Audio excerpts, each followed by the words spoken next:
theirs. Back to throw. He just kind of slings one out there. It's picked off. The draw up the middle. He's got room. 5. Touchdown, Comets.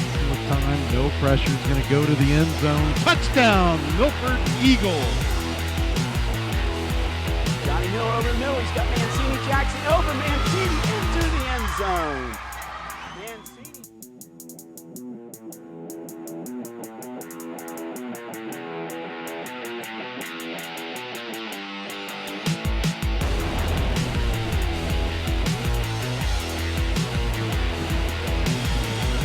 Looking at Pat Mancuso Field at the newly christened Jake Sweeney Automotive Field here on the campus of Princeton High School, where tonight the Princeton Vikings are hosting the Mason Comets in a Greater Miami Conference tilt.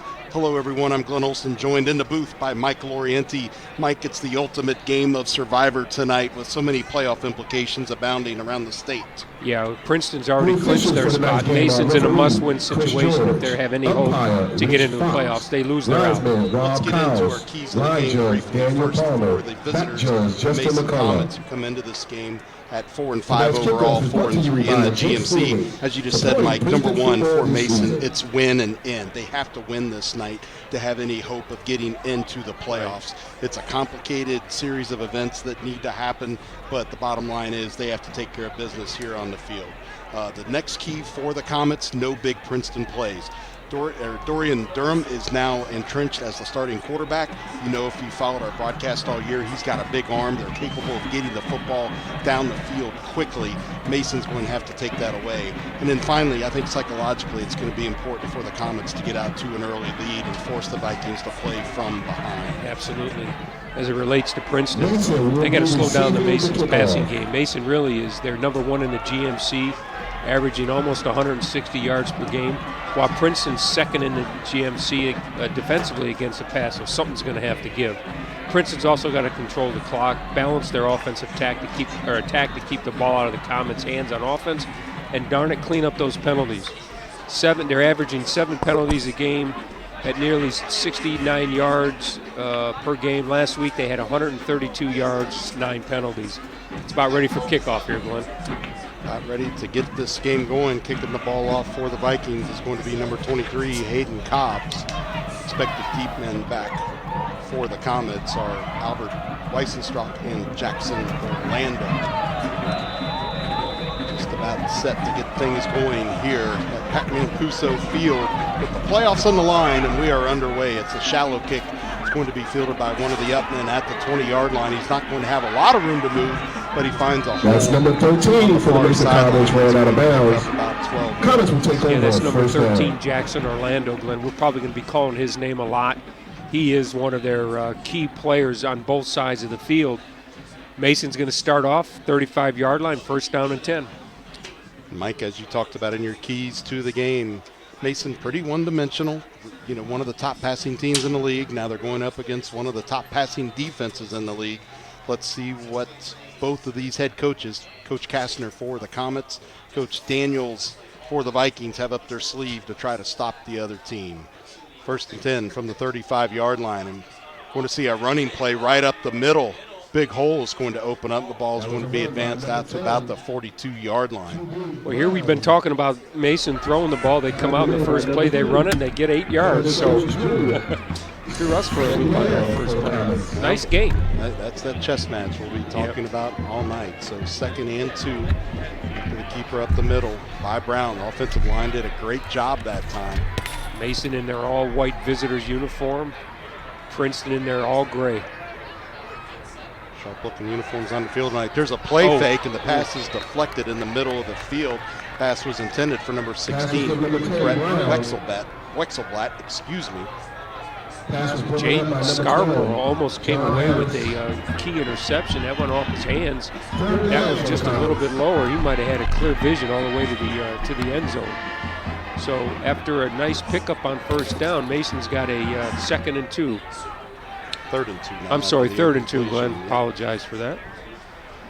This defense for Princeton, we've seen them a couple times. They can be rather stingy. They can. They've got some D1 players on that defensive line. They're going to bring the pressure out of that 50 defense. Here it comes. going to be a keeper. It's a Wildcat. Yeah, Wildcat look that time for Nolan McCormick. Whoa! Who got the left edge, first down and then some. Well, he put his head down and got a couple extra yards on that far sideline. Looked like that was number 22 for Princeton, and ultimately made that tackle. But boy, oh boy, as you said, Glenn, nice Wildcat. Seen the Comets employ that periodically. I had a chance to look at parts of the Hamilton game that we covered here on Friday Night Football about a month ago, and they tried it there against the Big Blue. It wasn't utterly successful. There's a man in motion across the bottom of the formation. Quarterback Brown's going to roll to his right and has his receiver at about the 42-yard line. His pass is complete to Wexelblatt again. There was some good pressure on the from the defensive line on that, forced the quarterback, number 10, Colin Brown, out of the pocket, and he had to make a quick pass over there. Got about 2 yards. Keep moving the chains. That's the key.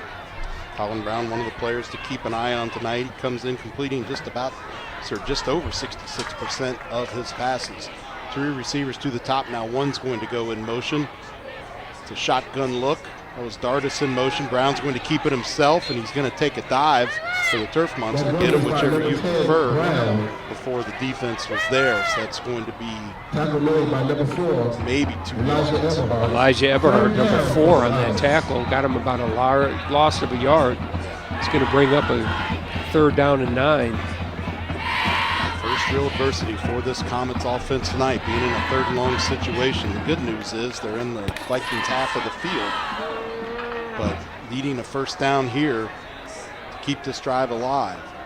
2 receivers to the top, 1 to the bottom. Looks like they're coming on defense. Looks like that defensive ends and linebackers coming up. Here comes a blitz. Mason does a good job of picking it up. There it is. Brown has nowhere to go by the time he decided to step up. The defense had shed their blocks, and he's going to be brought down back to the 45-yard line. That's one of those D1 commits, number 19, Darian Henry. Yep. Tackled Colin Brown for a loss. Mason's they're keeping their offense out on the. Here's a replay. You can see Henry comes in. He's a big kid. He's going to play D1 football. He just bull rushes the tackle and gets to Brown and throws him down for a loss. Let's see if this ends up being a pooch punt. You're going to see that a lot in this point in the field. Princeton's going to bring the pressure. Yeah, there it is. Nice. Pooch indeed. Ball's going to be fielded at the 15-yard line. It's going to run straight up the middle. Oh, boy. Boy, he bounces off some tackles and out to his right side before being brought down at the 35. So excellent turn there by the Vikings. Yeah, Alec Dardis on that tackle for Princeton, but I tell you what, one more broken tackle. He had that right sideline clear. He could have taken that to the house.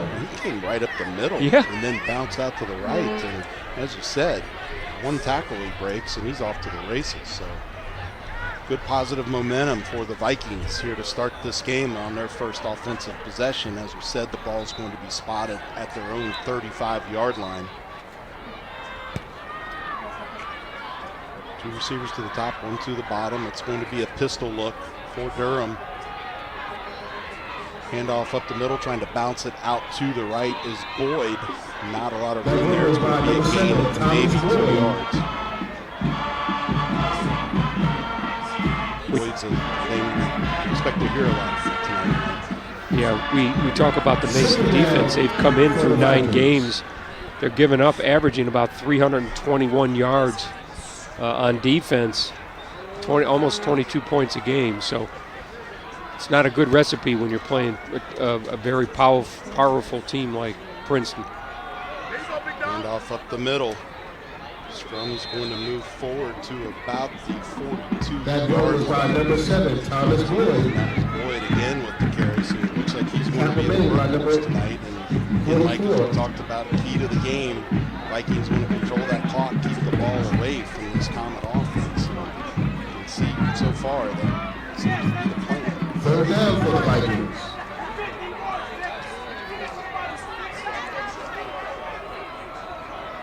Receivers to the top, 1 to the bottom. Pistol again for Durham. Here they come. Yeah, they're coming. Mason showing some pressure. They're going to give it to Boyd nice. again. And not a whole lot of room there. He's going to be brought down right around the line of scrimmage, maybe a ball 7 yards, half a yard or so. Looks like based on the spot of the far side official, it's going to be about a half a yard loss. So now the Vikings are going to have to punt this football away. We talked about Boyd. Boyd is the second leading ground gainer for the Princeton Vikings, coming in averaging almost 6 yards per carry on 82 attempts. So he carried the ball twice there, and good first defensive stand by the Comets. Vikings have used a couple different punters. We're expecting to see Tamir Matthews, a little bit of a high snap, but the punt gets off, and a fair catch is going to be called for at the 25-yard line. Taking that fair catch is number 21 for the Comets. It's Nolan McCormick. So Mason's second possession here in the first quarter. First possession they ran, they kind of had a very equal balance on that offense. A couple runs, a couple passes. I think we might see Colin Brown maybe open this up a little bit this series, see if they get a little bit bigger chunks, even though they moved the ball pretty good and got stalled down here about the 45-yard line. Well, they've got to stay on schedule. They don't want to find themselves in that third and long situation again. So definitely important to stay on schedule. Brown with time. Quick pass is going to be complete over to the left side. That's number 80 bringing that pass in for the Comets. That's Nick Molinari. Nice. That was a nice little swing pass. Picks up a nice chunk, about 12 yards. Molinari, 11 receptions coming into the game, Mike. Yeah, here's a replay. You just said just a quick pass out to the left. Nice gain. A little push from behind, and I thought he might be down there. It looked like he was hurt. In fact,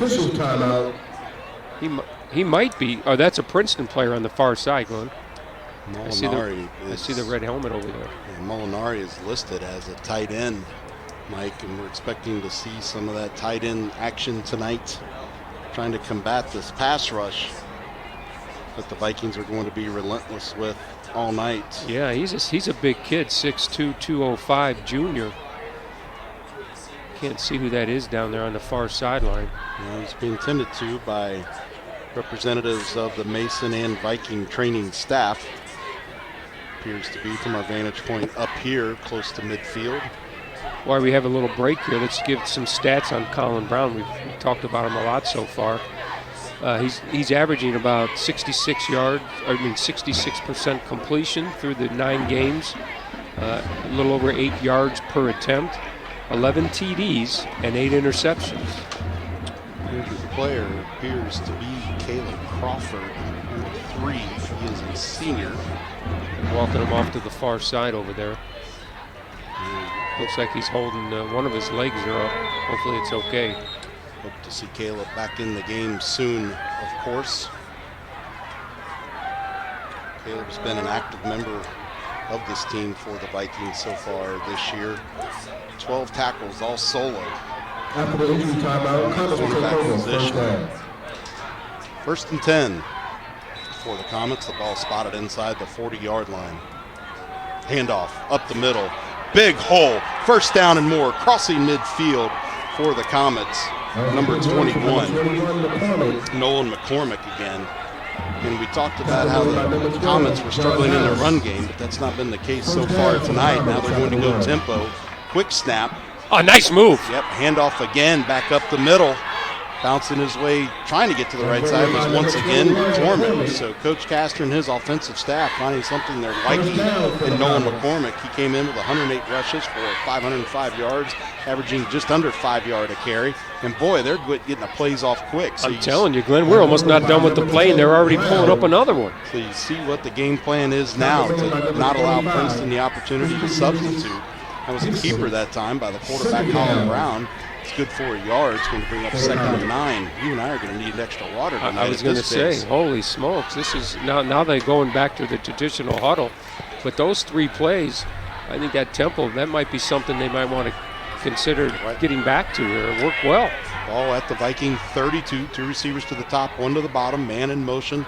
Across the formation. Brown's going to pass. Quick pass is going to be complete out to his right side. That's Molinari. Still on his feet. Who went in motion across the formation. He's going to be inside the 10-yard line. So Nick Molinari having an impact on this game as well. Just 11 passes coming into tonight's game, and he's caught 2 so far. And here we go with tempo again. Vikings lining up quickly. Brown calls for the snap. Handoff to number 33 for the Comets, and there's just not a whole lot of room there. That's Joe Longworth. Comes in averaging just over 5.5 yards a carry. I tell you, number 80, Molinari, he's alone. He was running down that right side. He was spinning and bouncing.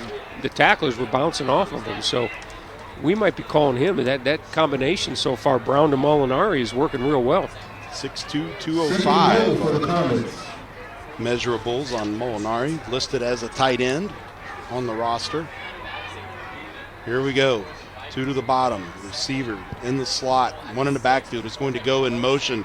Brown's under pressure. He's going to be slung down to the ground quickly by the Vikings before that play had much of a chance to develop, Mike. Yeah, you know, Glenn, I'm just kind of noticing here, number 77 in there for the Princeton, Paris Johnson, here's a replay. Nice pursuit there on the Princeton Vikings. Number 770, Paris Johnson, they're really avoiding him, staying off of that left side. He's the D1 going. I think he's going to Ohio State. It was Leroy Bowers with that sack. Oh, he's open. Molinari's wide open. Yeah, Molinari dumps it off to him. He's heading for the corner, and that's a touchdown. Great drive for the Comets, Mike. That was an excellent drive. Again, mixed it up real well. I think here's a replay. You can see Molinari go in motion. He just sneaks through that defensive line. Nobody sees him. He's got a clear path to the end zone. So just what we talked about in our keys to the game about Mason jumping out to an early league, psychologically that's important for them. Show that they can play with these guys. Extra point try on the way for the Comets. Kicker has been Brooks Curran, 23 of 25 on his extra point attempts so far this year. And that kick is good. So 3:52 remaining. 7-0. Comets out in front. I tell you, Glenn, I really like that hurry-up offense that they went with. That really provided them a lot of excellent results. That defensive coordinator from Princeton's going to have to get those guys over there and figure out how they're going to work through that, because that's not the last we're going to see of that. No, not at all. It's obvious that's working. We'll see what Princeton can do to adjust to it. Princeton obviously loaded with a lot of talent, some D1 talent, as you alluded to, Mike. But we'll see what they can do in terms of keeping some of those same guys on the field on defense. They're going to be able to keep up. So after the touchdown, Mason's going to kick off, and Princeton will get their second possession of the first quarter. This quarter's moving pretty quick here, Glenn. No, it is. A lot of runs by both teams, and even when there have been passes, it's been a situation with that tempo where getting it back in play quickly. Dare I say it's been very little yellow flags so far? I said dare I. I didn't say it. I said dare I say it. Football gods are frowning upon you right now, Mr. Lorienti. There's a deep kick. Oh, that's a nice kick. That's going to go into the end zone. All the way to the end zone. Don't see that a lot in the high school games. I've not seen it a lot this year, but excellent kick that time. It's Brooks Curran, number 11. That's a weapon that, you know, because we had Princeton earlier in the year. They definitely have the players back there that can get some yards and quickly on the kickoff. So use that end zone to your advantage. Well, Comets are out in front, 7-0 here. Said they should play with the lead. See what the Comets can do to answer. They will start their second offensive possession, first and 10 at their own 20-yard line. Here at Pat Mancuso Field. Man in motion. Durham's looking deep. There's that deep He's ball. open. It's wide He's open. That's complete to number 1, Sterling Burkhalter. He's going to walk into the end zone untouched. Well, he said, got to prevent that big play, and Durham shows you why. Yeah, you know, since he's been at quarterback, he's come in 8 TDs, 3 interceptions. You could see this. It was wide open. Nobody within 3-4 yards. There it is. And at that point in time, it's just a foot race, which was won by number 1 for Princeton, Burkhalter. So after Mason has a nice, long, sustained drive, Princeton strikes quick. Doesn't take long with this Vikings team, that's for sure. Taking the extra point try is going to be number 42 for the Vikings, DeMarco White. And the snap is fumbled, so it's no good. It's not the way that you draw it up in practice. Nope. Well, let's see. Special teams plays have a tendency to come back and bite you. That's a tendency. So let's talk about what just happened. A quick strike, 1-play touchdown. Now that defense of Princeton's going right back out on that field. And we saw when Mason did the hurry up on the offense, they were really, they were caught off guard. Let's see if there's any adjustments that have been made here in this short period of time by the defensive staff on Princeton. Because, you know, Mason's got to have those long, sustained drives so you don't see this. Oh, yeah, here's the drop. The snap was decent. It just got mishandled by the holder. Well, these are never pretty. And that one was not, to say the very least, unfortunately for the Viking faithful. 3:39 to go in quarter number 1 here. And Durham is the holder, by the way. Oh, really? Dorian Durham, number 5. Interesting. So set to kick off for the Vikings. To the Comets, 2 men deep back at the 10-yard line. Kick's going to be right down the middle, fielded inside the 10, cleanly. Looking for a hole up the middle. And not a whole lot's going to materialize there, unfortunately, for Weisenstrack. Yep. So Mason takes over on their own 25-yard line. Weisenstrack, I think is how it's pronounced. My apologies if that's not it for the previous era. Good enough field position for the Comets. Yeah. First and 10 on their own 25. Castle's Comets march back out, playing with momentum squarely on their side after that extra point missed by the Vikings. You could almost feel the air come out of the stadium here after that snap was fumbled. This is really the first cold game we've had all year, and it took us to get to week 10. There's a fake, a play fake, and a pass across the middle was intended for Jackson. He can't haul it in. Just some good guarding by the defense of the Vikings. That was a very nice play because if you when the play started, he was wide open, number 7, Jack Cooper. But the defensive back number, I think that was number 4 for Princeton, Elijah Eberhard, closed quickly and knocked that ball away. 2nd down and 10. There's a lot of athletes on both sides of this field. That's the understatement of the day. And Mason was a rough start to the beginning of the season. We'll come back to that point. That's a fumble. That's a fumble, and that's a touchdown. So momentum goes right back the other way. And there you see number 25 for the Vikings, Christian Dixon. One of those linebackers came up. I don't know if it was a strip or a fumble, but he was going to replay it. Here you go.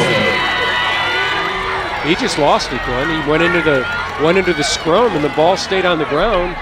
And number 25, Dixon, found it, got a little present there, and took it to the house. So in a matter of 30 seconds, Princeton scored 2 touchdowns. Amazing. Looks like they might be, maybe they might be going for 2. Well, just to go back to that point on the cold weather, I was watching warm-ups when I got here well before the game started. You could really see those skill guys and the special teamers struggling with the cold weather on their hands. They've not even had a chance to practice with it really as this cold front moved in last night. So the Vikings are going to go for 2 all alone in the corner of the end zone. Let's see if they get that. He might be short. It's going to be short by about a half a yard. He was wide open. A better throw there by Durham. That would have been, that extra point would have been good. That pass was intended on the extra point try for number 10 of the Vikings, Jamar Matthews. Okay, so Mason's got some adversity. Princeton's come out here, scored 2 quick touchdowns. Mason, to your point earlier, Glenn, they got to stay with the plan. You know, turnovers are part of the game. Unfortunately for Mason, it occurred in their end of the field, and Princeton took it back to the house. Just a quick score correction. The score is actually 12 to 7.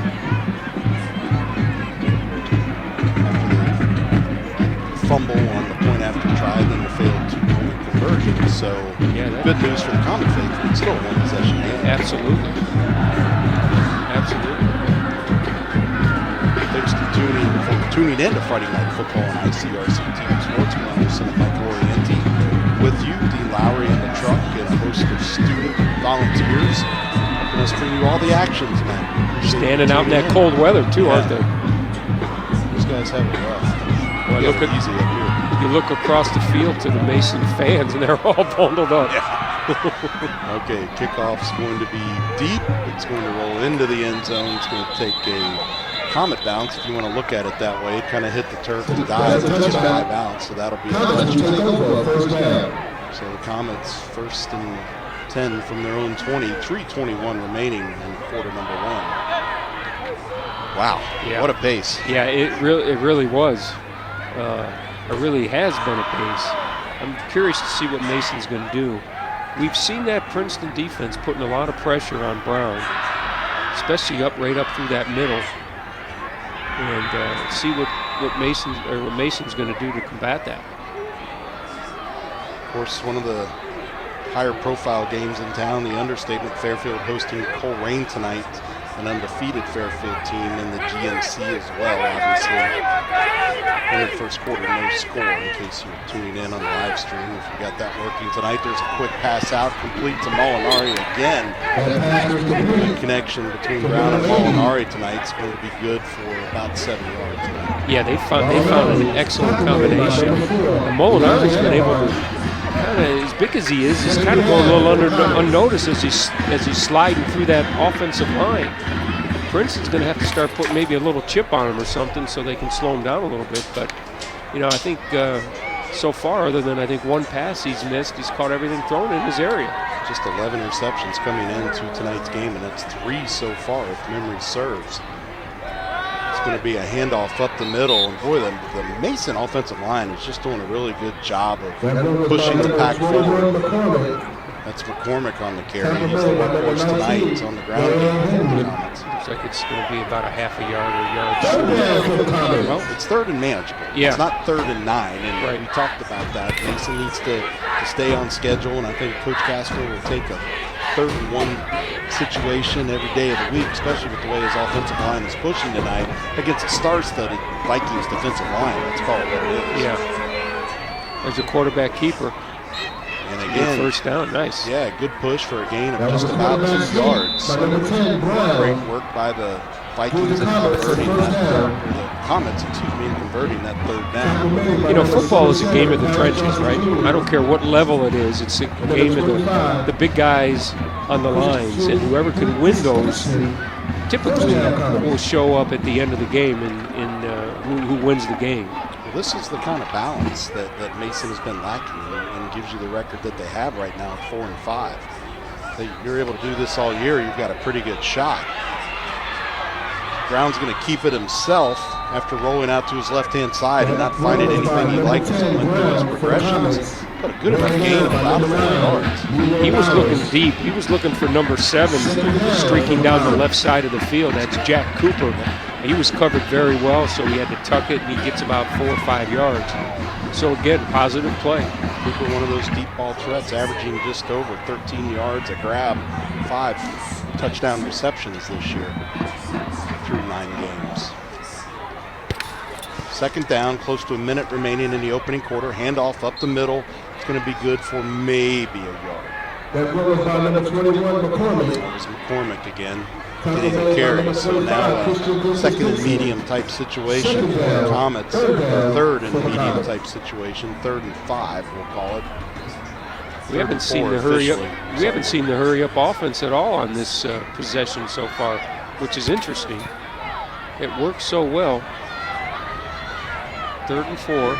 If they wear it out, then I guess Princeton will come to expect it. So maybe that's part of the chess game. We'll see. 2 receivers to the bottom. Here they come. Here they come. Up. Almost jumped off sides. Almost got it. Good restraint. That's McCormick again, and he's not going to get much of anything. He's going to get 2 yards. It'll be spotted at the 40-yard line, which is a good 2 yards shy of where the Comets need to get a fresh set of downs. Interesting play selection. They ran to the short side, which you use that sideline as your defender. He's going to have a timeout on the field here. Oh, that's the end of the first quarter. Flew by. So, at the end of the first quarter, it's Princeton 12, Mason 7, but with possession, but a 4th and 2 coming up near midfield, which you would think is probably going to result in a punt. I would think so. Ladies and gentlemen, we would like to take this moment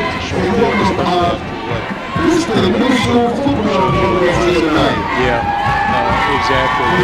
Unfortunately, Mason, they got one first down, and then they have to get the ball.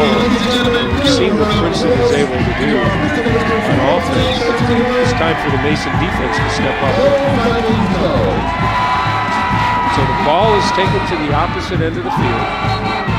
Your 4th down is about 2 or 3 Glenn for Mason. All spotted just across, just inside the 40-yard line. They need to get up just past the 42. So 4th and a long 2, we'll call it. See if they do the more traditional putting the player back for the punt versus the punt. Brown's the punter too. Yeah, Brown is the punter as well. They're in punt position. Boy, there was movement all over the place on that. Not a great punt. It seems longer on the field at this point, but boy, it looked like there was movement on both sides. Yeah, it did. Give the officials credit, right? They're letting them play. Yeah. You can get into that playoff mentality, and like it or not, there's that tendency to let them play and let some things go that you may not call earlier in the year. So Brown punts the ball away. It wasn't a great punt, but nonetheless, the Vikings will be back just inside their own 40-yard line with 11:54 remaining here in the second quarter. That was just a 20-yard punt. So Princeton's got excellent field position, and we've seen what they're able to do. So Mason's defense they got to step up. So just 2 receivers as we go with that jumbo package. Boyd's going to get the ball. Mason's ready for it, but Boyd's going to battle himself maybe 4 yards, a little over a yard. Well, that was an aggressive tackle there by number 44, Jack. Say that Haglage. Boy, he was grabbing for that football. You're not going to get that ball away from Thomas Boyd. He's a big kid. He put both arms around that football. Jack Haglage? Yeah. According to our friends from Mason Sports Radio, a United States Naval Academy. Oh, no kidding. Wow, congratulations to Jack. I think he advanced for his service. Is he going to play ball there? Durham he's got a wide open receiver well into Comets territory. Number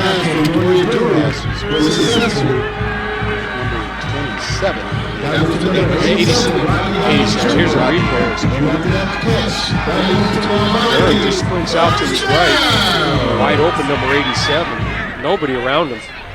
Junior gingerly walking back to the huddle. He's going to stay out on the field, but he'll be momentarily shaken up by that. So 1 receiver to the top, 2 to the bottom, 1 back with Durham. Fake that jet sweep. Delayed run up the middle is going to be advanced inside the 30 to 28, about 2 or 3 yards shy of the first down. We're seeing a nice balance. So here's a replay, just straight up the middle, just smashing out football. We're seeing a very nice balance on Princeton today with the run and the pass. Mason's defense is back on their heels. Vikings making the plays when they matter. Fake, now going deep to the end zone, throwing into double coverage, and it's swatted away. tremendous coverage down there by the Comets. Number 9, Blake Aaron, senior defensive back. Yeah, number 87 for Princeton. Harris is down, getting up slowly. Here's a replay. There's 3 defenders back there. I'm sorry, 2 defenders. And you see Harris, he lands on that shoulder. Durham put the ball where he wanted, in the back corner of the end zone. Yeah, the only guy to catch it was going to be Harris. Tremendous accuracy, as we talked about a couple times. He is a deep ball threat for sure. Handoff up the middle. Mason's ready for it, and not a whole lot of room there. Put Princeton in a 4th down and about 4. See what they decide to do here, man. Price, number 15. Princeton came in averaging about 6.5 yards a carry. This would be a big stop for the Mason defense if they can hold it. Indeed. 4th and a long 4. 9:49 remaining. Ball's going to be spotted just inside the 30-yard line. It's called the 29 of Mason. Now Princeton's going to spread them out, 2 to the top and bottom. It's going to be a pass play. The pass is going to be complete. Tackle on the play by the Comets. Angelo Foster calls that in for the Vikings. Boy, Dorian Durham has really brought an interesting dimension to this offense. Nothing against the previous quarterback, MJ Horton, but I tell you, Dorian is really very efficient when it comes to passing the football. Okay, shotgun again for the Vikings. Big handoff up the middle and a big hole. Vikings are now into the red zone at the 18-yard line. It's slow to get up. There's number 46, Will Ott. Defensive lineman, he's a sophomore. Trainers are going to come out and tend to him around the 20-yard line. Yeah, he's laying down now.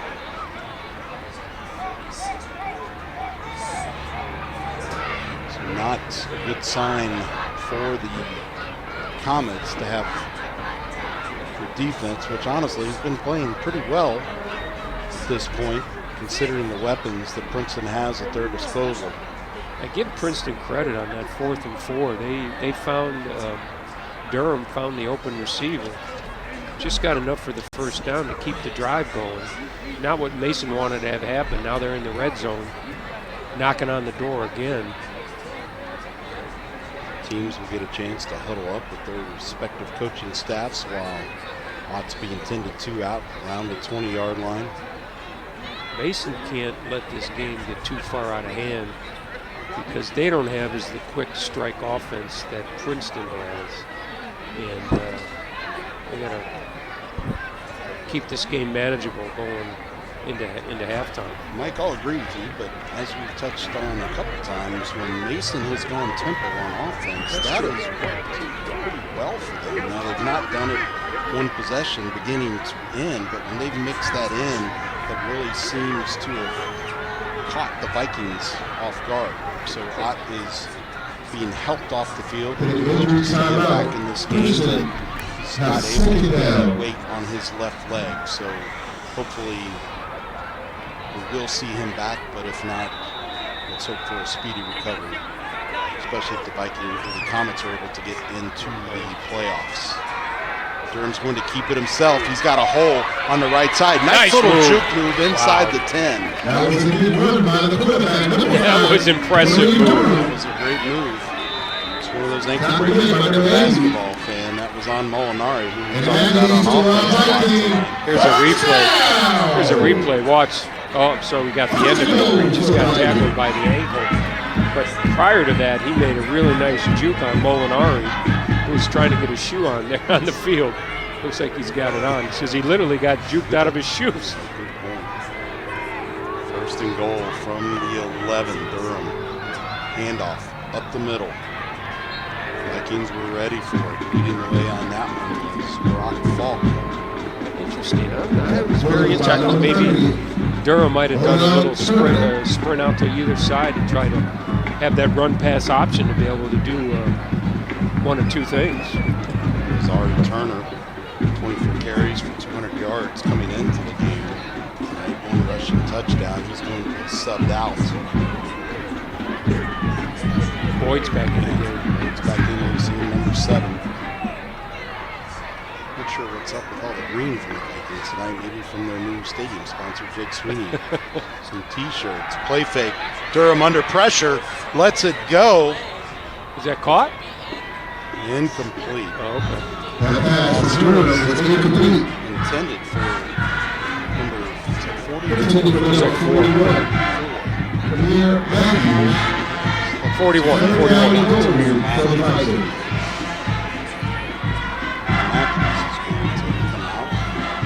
Here's a replay. That was a very dangerous because there's quite a few Mason Comets around that ball.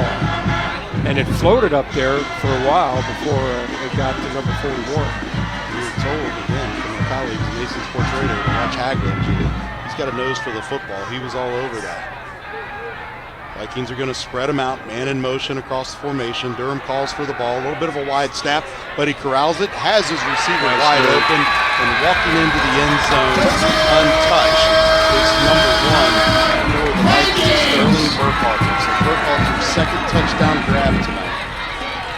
And here's a replay. Nice move by Burkhalter on the left side. Nice move, lost the defender. There's another nice move. And a clear path into the end zone. So Princeton puts the ball in the end zone for the the third time tonight. Now they're going to kick the extra point. Kick is down, it's up. And he's good.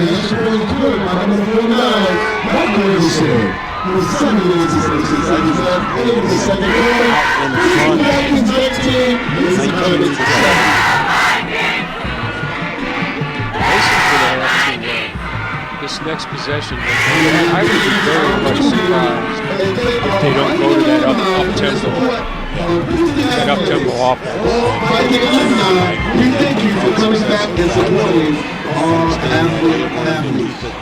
You know, as somewhat as a surprise, so to speak. It's a two-possession game now. Yeah. I think you want to try to get it back to at least a one-possession game before halftime. We got to be glad at home we don't have smell-o-vision on TV because somebody drew the ire of a skunk here in the vicinity of Pat Mancuso Field. I wasn't going to say that, but I can definitely smell it. Yes. When I start coughing, you understand why. Yeah, absolutely. That's pretty strong. It's close. It's close. Drew the ire. Okay, here we go. Kickoff on the way. 2 men deep. A little bit of a line drive kick's going to be fielded inside the 10-yard line. Finds a hole on the right side to advance the ball out to the 24 or thereabouts. So good return for number 87. I'm going to let you try that one again. There you go. Nice job. I didn't take German in high school, but that's my best guess. I think you're pretty good on that one, Glenn. You do a great job on the pronunciations of these names. Ordinarily, I try to get here early to go over them with somebody, but just a little hectic getting here today. So. Yeah, and for the weather conditions, it's senior night here. We have yet to mention that here at Princeton. So nice crowd here tonight. Brown is going to dump it off out into the flat. It's nice. going to be a first down and more before finally being pushed out of bounds. That's Alex Dardis. Dardis just 5'9", but one of the bigger hearts on this Comets offensive unit. Here's a replay. You see Dardis. He just spreads out a little bit. It's a quick pass. He got a nice lane. And there's the tempo you talked about. Yeah. And now Princeton's going to burn their first timeout. So Dardis gets a nice pickup all the way up into just over into Princeton's territory. So just what the doctor ordered for Mason. They came out with that tempo offense, and Princeton's going to they took a timeout. I'm sure they're trying to decide how they want to manage that. So Daniel's definitely ready for that. You know, after being caught somewhat off guard by that back in the early part of the game. I wonder if that's a new wrinkle for Mason. Glenn, you did their game. Had you seen I that? had this first time I've done Mason. Oh, it is. Okay, I'm sorry. I listened to the that's right. Hamilton game Okay. today and don't remember that occurring. It's not going to tell you it was 100%. Sure, I get it. When I had the game on, but don't remember Greg Miller or Steve Parker commenting on that. It's going to be out in the flat and just a flat-out drop. Speaking of the flat, Are they calling that a lateral pass? well, the ball went forward. I'm trying to decide. I don't. Yeah, that was Dardis again. To me, it They are looked like calling it that a was- lateral pass. Wow. That's interesting. Let's see. That's close. Well, yeah. Well, look, Brown's front foot is right there, and Dardis was behind that spot, so good call by the officials. 3 to the bottom now, none to the top. There's some pressure coming. Dardis is going to go in motion. Handoff. Nope, now we got a whistle, false start. Boy, this is not what Mason wants to have. They do a lateral pass, they lose 5 yards. Now they got an illegal motion, and then they're going to go back 5 more. Making a 2nd and 20.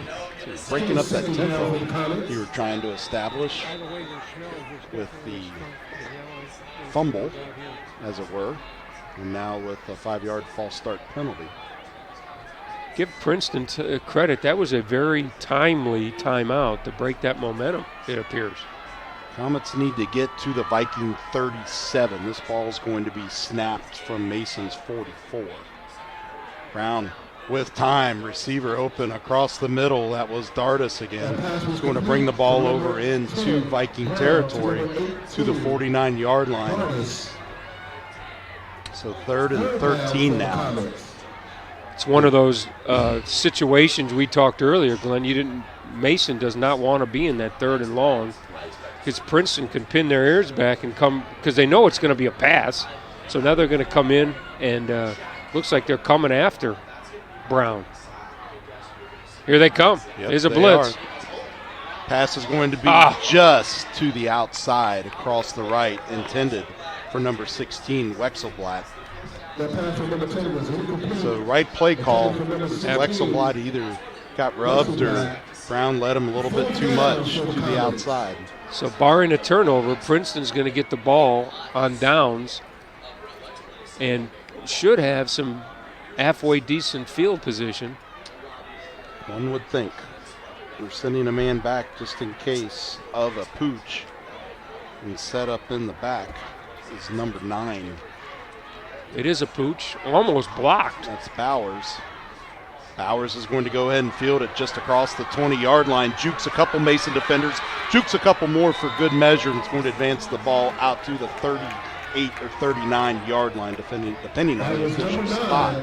So good return by Bowers. It's funny on that kick, on that punt. I'm sorry, Glenn. The Mason defenders kind of slowed down. Here's their, they kind of slowed down, thinking, well, you know what? Maybe he's not going to field it. And here's one move here, another move to the outside, back into the middle, and nice pickup on that punt return. After the return, it's just going to be a net change of field position of about 13 yards or so. So not what the doctor ordered for the Comets. Delayed handoff. Comets were ready for it. They stayed at home. It's going to be maybe a half a yard for Boyd.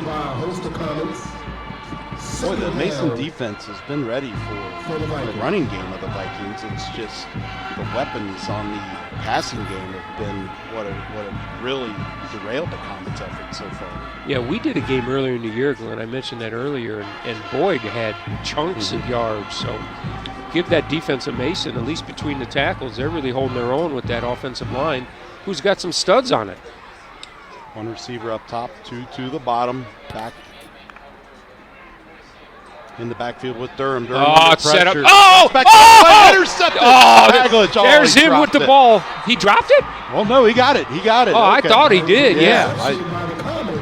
So there's that guy who knows for the ball, boy. Knows for the ball. And just like that, Comets are back in business. Wow, that's a big play. Honestly, with better field position than where they left it on offense. Right. So whatever it takes, right? Here's a replay. Great anticipation. Boy. If he could have only stayed on his feet. He had clear road ahead of him. If he'd stayed on his feet, he wouldn't have been able to haul that one in. So Comets will take it nonetheless. Here they go. Hurry up.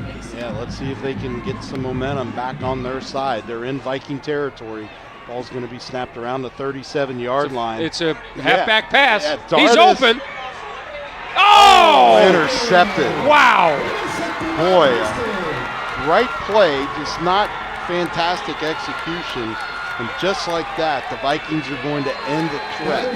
Wow, that was, to your point, the receiver was wide open, just a little underthrown.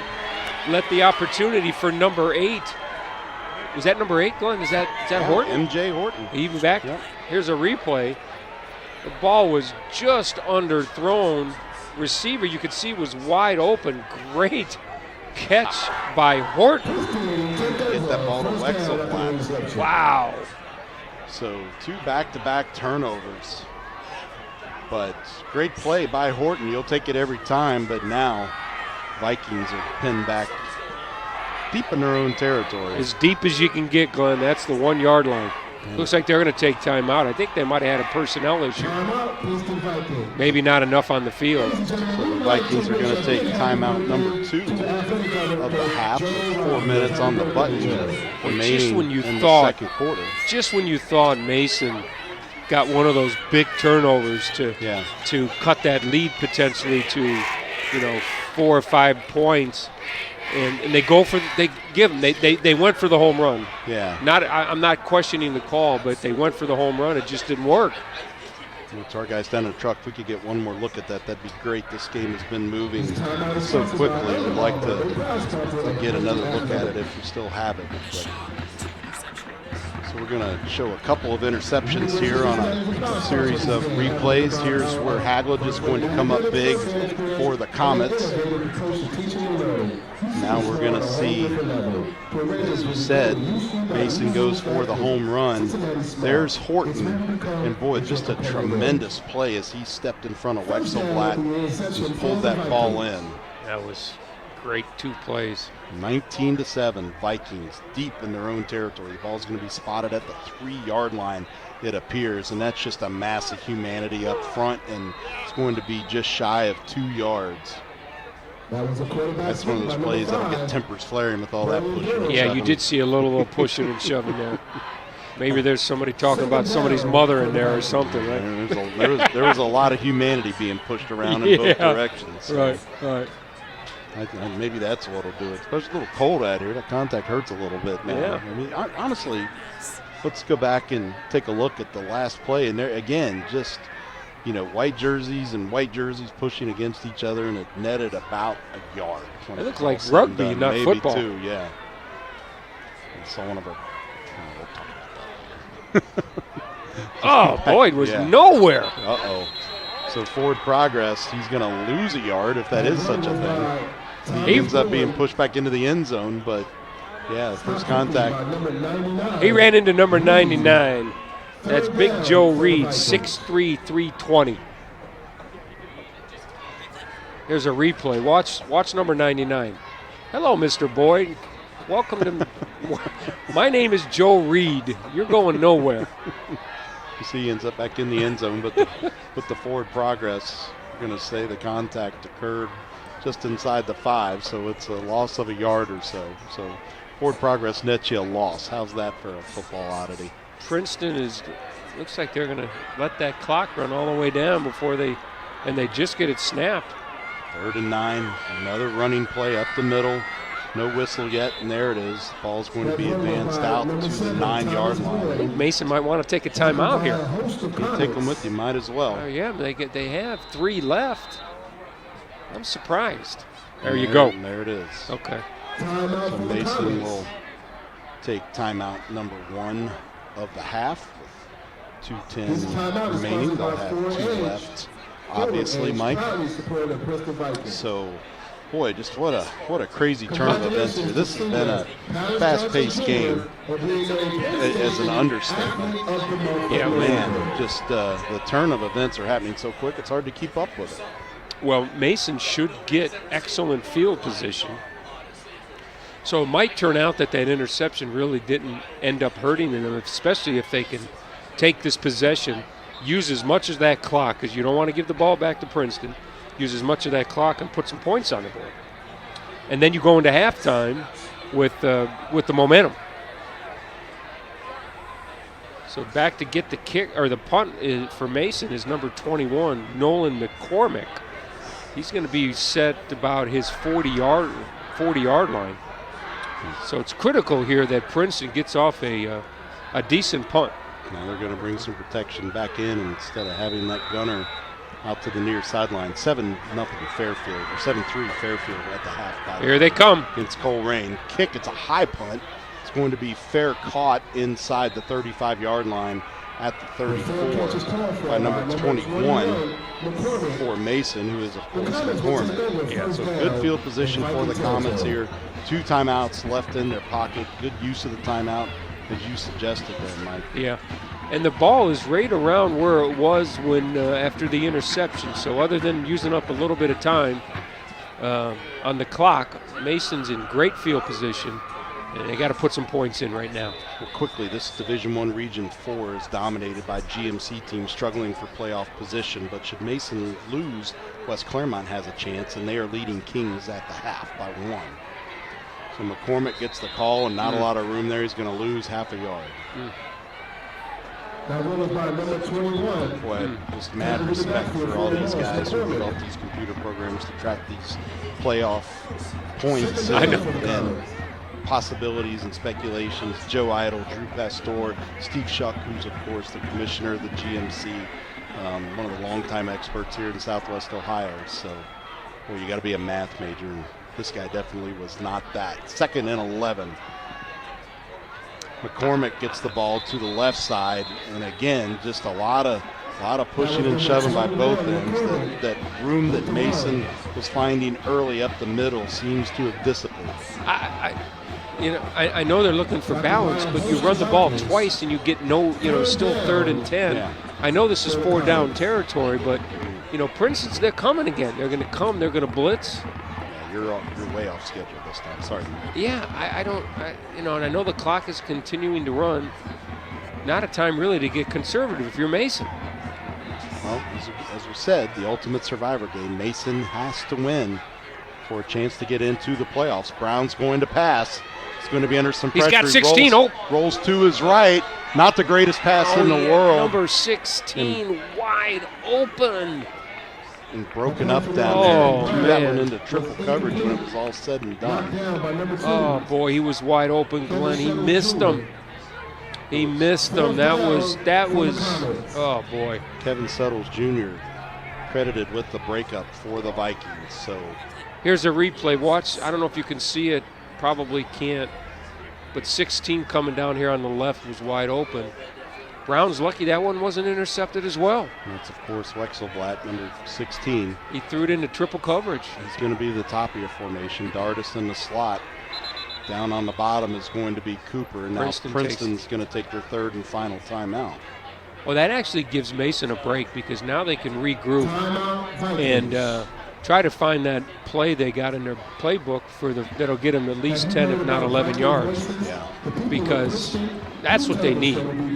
You don't need to take the ball away to the end zone. You need to at least get a 1st down, keep those chains moving. Because if you don't get it here, Princeton gets the ball. Now, I know they don't have any timeouts and there's not much time on the clock, but we've seen what they can do with one play.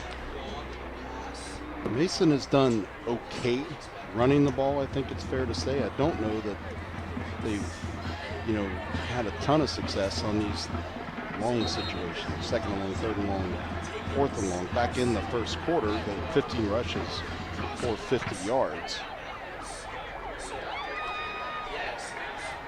After that Yeah, not timeout, really seeing any breakaway plays there. McCormick was 7 for 44. They're trying a 50-yard field goal. Think Comets are set for a field goal.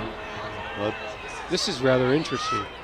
well, and Princeton now going to adjust because that would be a live ball in the event that it is short out to attempt that kick. Now, we saw Curran, Yeah, Brooks Curran, kick the ball into the end zone on the kickoff, so he's got the leg. Oh, no. Penalty. So Oh, it's an offside. Well, that's going to give the Vikings 5 yards. Now, what do you do if you're Mason? What do you do now? Do you change your philosophy and go for it? Well, if you trust him at 50, I think you trust him at 45. He's 0 of 2 on his field goal tries this year, so kind of a curious decision to me, unless you've got a fake dialed up of some sort. So we'll see what actually ends up happening here when the ball gets snapped.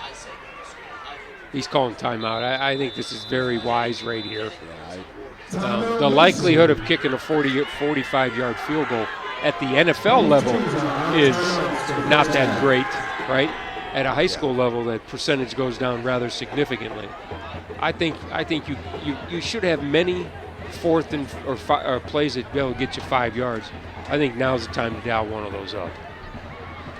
well, and if you kick the ball and miss it, as we saw in that Oliver and Alabama Iron Bowl a couple of years ago, that's a lot of chaos on the field. I think I would take the conservative route, being down by 12 points, and rather know if I'm not able to convert, that the chances of a crazy chaotic play with cheap points with less than 40 seconds to go in the half may not happen. Right.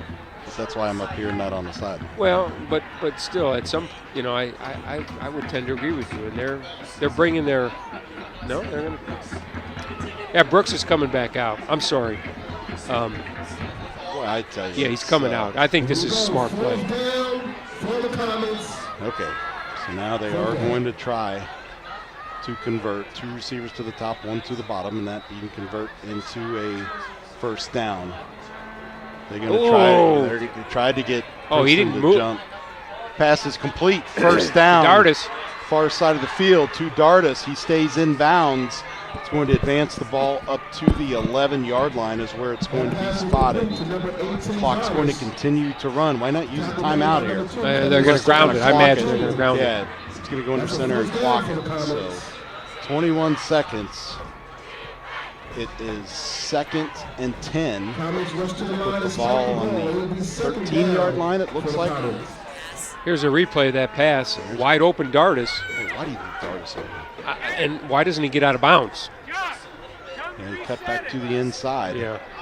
So you've got 3 plays. You've got 21 seconds. I think you got to put the ball in the end zone because you're out of time. Oh, you got one more timeout. One more timeout. 1 receiver to the top, 2 to the bottom. Could be a fade to the left. Calls for the football. There it is. He's going to go quick to the left. He's got him. Oh! Overshot his intended receiver, Jack Cooper. Boy, the play was there. It was there. Just a little bit too much on it. Little back shoulder throw that was almost executed to perfection. I'm thinking they're going to go back to it. Yeah, maybe. Here's a replay. You can see excellent throw, nice spiral, just outside the outstretched arms of Jack Cooper. He's got to get back to that corner a little quicker, maybe. He turned around to look for it. So now 3 receivers to the bottom, 1 to the top. Brown is going to look left again. He's got rolling. Him. He's got him. Touchdown. Wow. Mason Comets. Alex Dardis, excuse me. Wow. Alex Dardis, I had it right the first time. But wow, what a play. What a sequence of events for the Mason Comets. And you know what? He had multiple options to throw that ball to because 16 was open as well. So nice execution of the plays down the stretch and put that ball in the end zone to potentially cut this to a 5-point lead going into halftime down 1 score. Brooks Curran out for the extra point try. Good snap. Kick on the way. Drilled it. Extra point is good. So just before the half, Mason makes it a 1-possession game. Let's go back to the touchdown. Mr. Reliable, Alec Dardis is going to be in the bottom corner of your screen on the left. There you see Dardis, number 18. Got good separation from the coverage. And that ball was thrown just about where the previous receiver was. Right, exactly. Wow, great execution by Mason. Indeed. Take that momentum into halftime, and you got a game now. You got a game. No panic under pressure with the clock winding down. And it all goes back to that illegal or that offsides by Princeton, which took that 4th and 10 to a 4th and 5 manageable and took the field goal kicker off the field for them to score that touchdown. Boy, I would love to know if they were actually going to kick that 50-yard try or if that was a fake they had dialed up, something they might have seen in the Vikings special teams. Yeah. 'Cause as we said, no offense to Curran, he's 0-2 on his field goal tries on the year. And my guess, he hasn't tried many 50-yard field goals. Not in live game action. Right. High kick's going to be fielded at the 2-yard line. Well, he's got to take care of that football. He's running with it pretty freely, and Mason was trying to go after it that time. So one more play until halftime. You got to wonder, does Princeton just say go long, the old get down on the ground in the dirt and say, okay, you go this way and you go that way and see if something can happen? Because for sure, Durham's got the arm to get the ball down there. Oh, yeah. Well, and you don't have to throw it all the way to the end zone. You just got to throw the ball right. 40 yards and hope that your receivers get separation. You know, And look at Princeton. I mean, look at Mason. They've got guys back around the 50-yard line. looks like the Vikings may be They're going to take a knee. to Take a knee. and Smart. head into Smart. the locker room. Wow, what a first half. So your score after 2 here at Pat Mancuso Field at Jake Sweeney Automotive Stadium. Princeton Vikings 19, the Mason Comets 14. Playoffs are on the line for the Mason Comets. Glenn Olson and Mike Lorienzi with you. We'll be back to review the statistics at halftime and recap the first half in just a moment. You're watching ICRC-TV Sports.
We save homes and restore pride.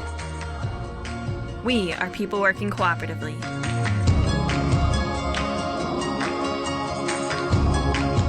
Our typical client earns less than $14,000 annually and cannot afford the critical repairs they need to safely live at home, where they desperately want to be.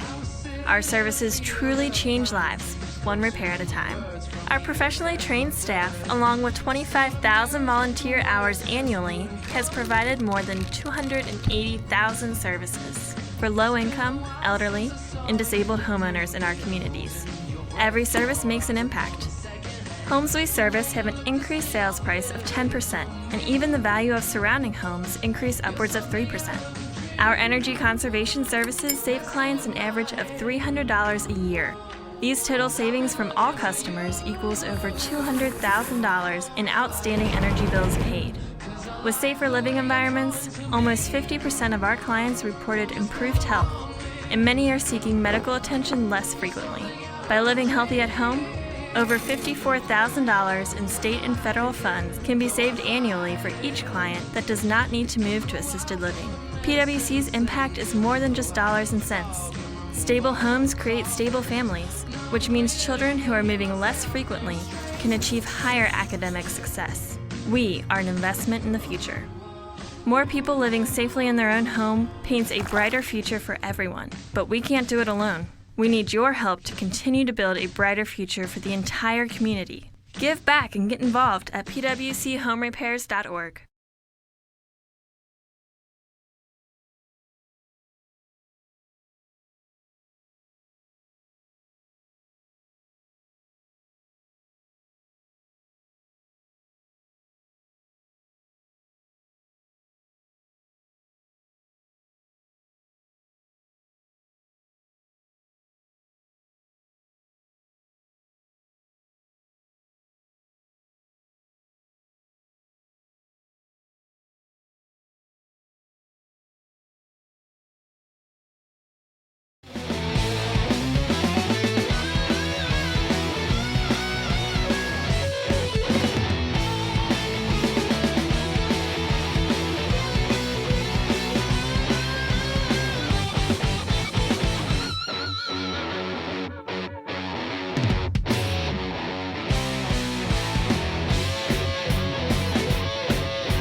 just tuning in, what a crazy second half of the second quarter with the Vikings leading 19-14 over the Comets. But boy, did Mason claw their way back in.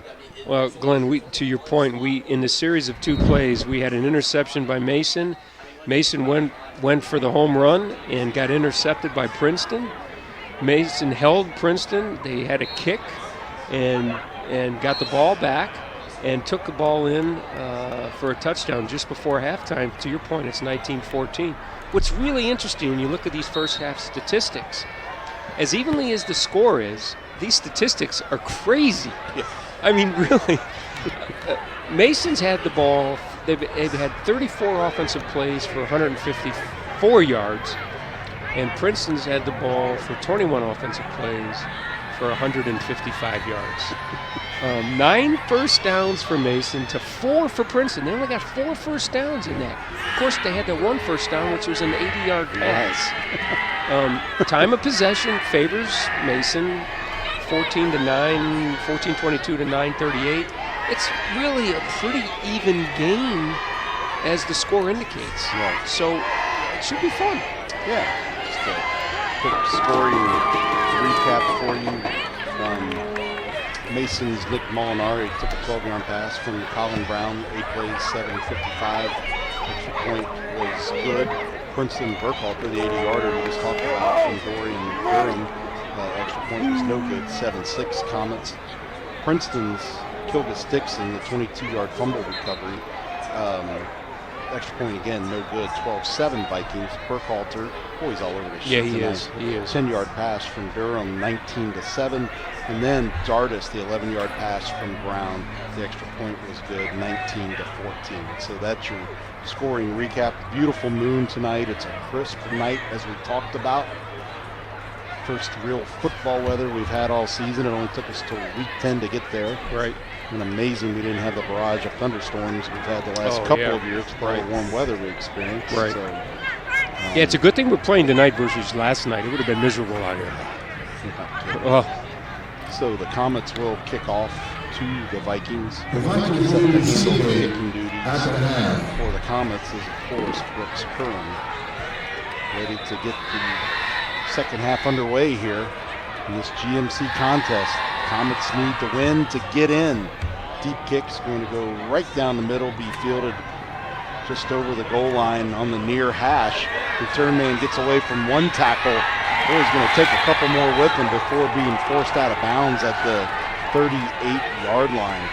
So how about that? About a 37-yard line. That's Horton. Right off the bat. Yeah, that's Horton. Boy, I tell you what, he lowered the boom on one of the defenders for Mason. So Princeton takes over their first possession in the second half at the 39-yard line. If you haven't been following the Vikings this year, which I don't know how you can't, they've been one of the most hyped teams in town.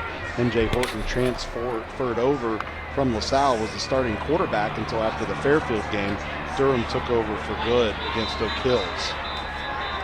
There's our first play of the second half. We got a flag. Looks like that's going to go against Princeton. Get enough airtime on ICRC-TV's Friday Night Football, so got some time to make up. Yeah. Kidding, of course. But Guess who was on that tackle, Glenn? Number 44. The man for the nose for the ball. That was very intelligent football player, among other things. Obviously, he's on his way to the Naval Academy. He's extremely intelligent. Yeah. Quite an accomplishment by that young man. And as you mentioned earlier, congratulations to his family. And well, thank you in advance for your service. Talking about an elite fraternity. Okay, Vikings, 1st and 15. Boyd, he's been their guy they're counting on to get the big yards tonight.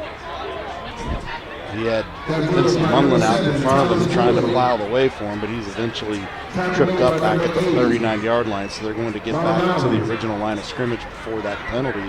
It's obviously a gain of 5, 2nd and 10. Princeton, just not quite sure what to expect sometimes. You know, you ground and pound and go to the air, keep you off balance. And Mason's done a good job of hanging in there. Yeah, look out to the left side. You got single coverage out there. Play fake.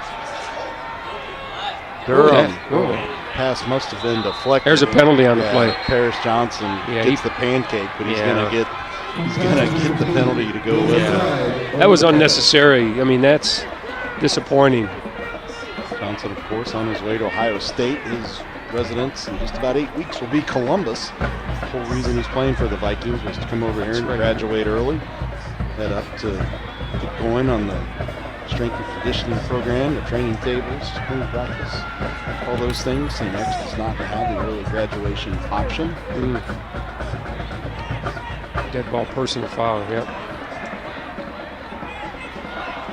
Speaking about the Ohio State Buckeyes, I just saw that they got another prize recruit, Marvin Harrison's son. Yeah, Marvin Jr., Yeah. All right, here you go. Let's take a look at the replay. There's where the pass was deflected, and then Johnson goes in and gets some little extracurricular activities there.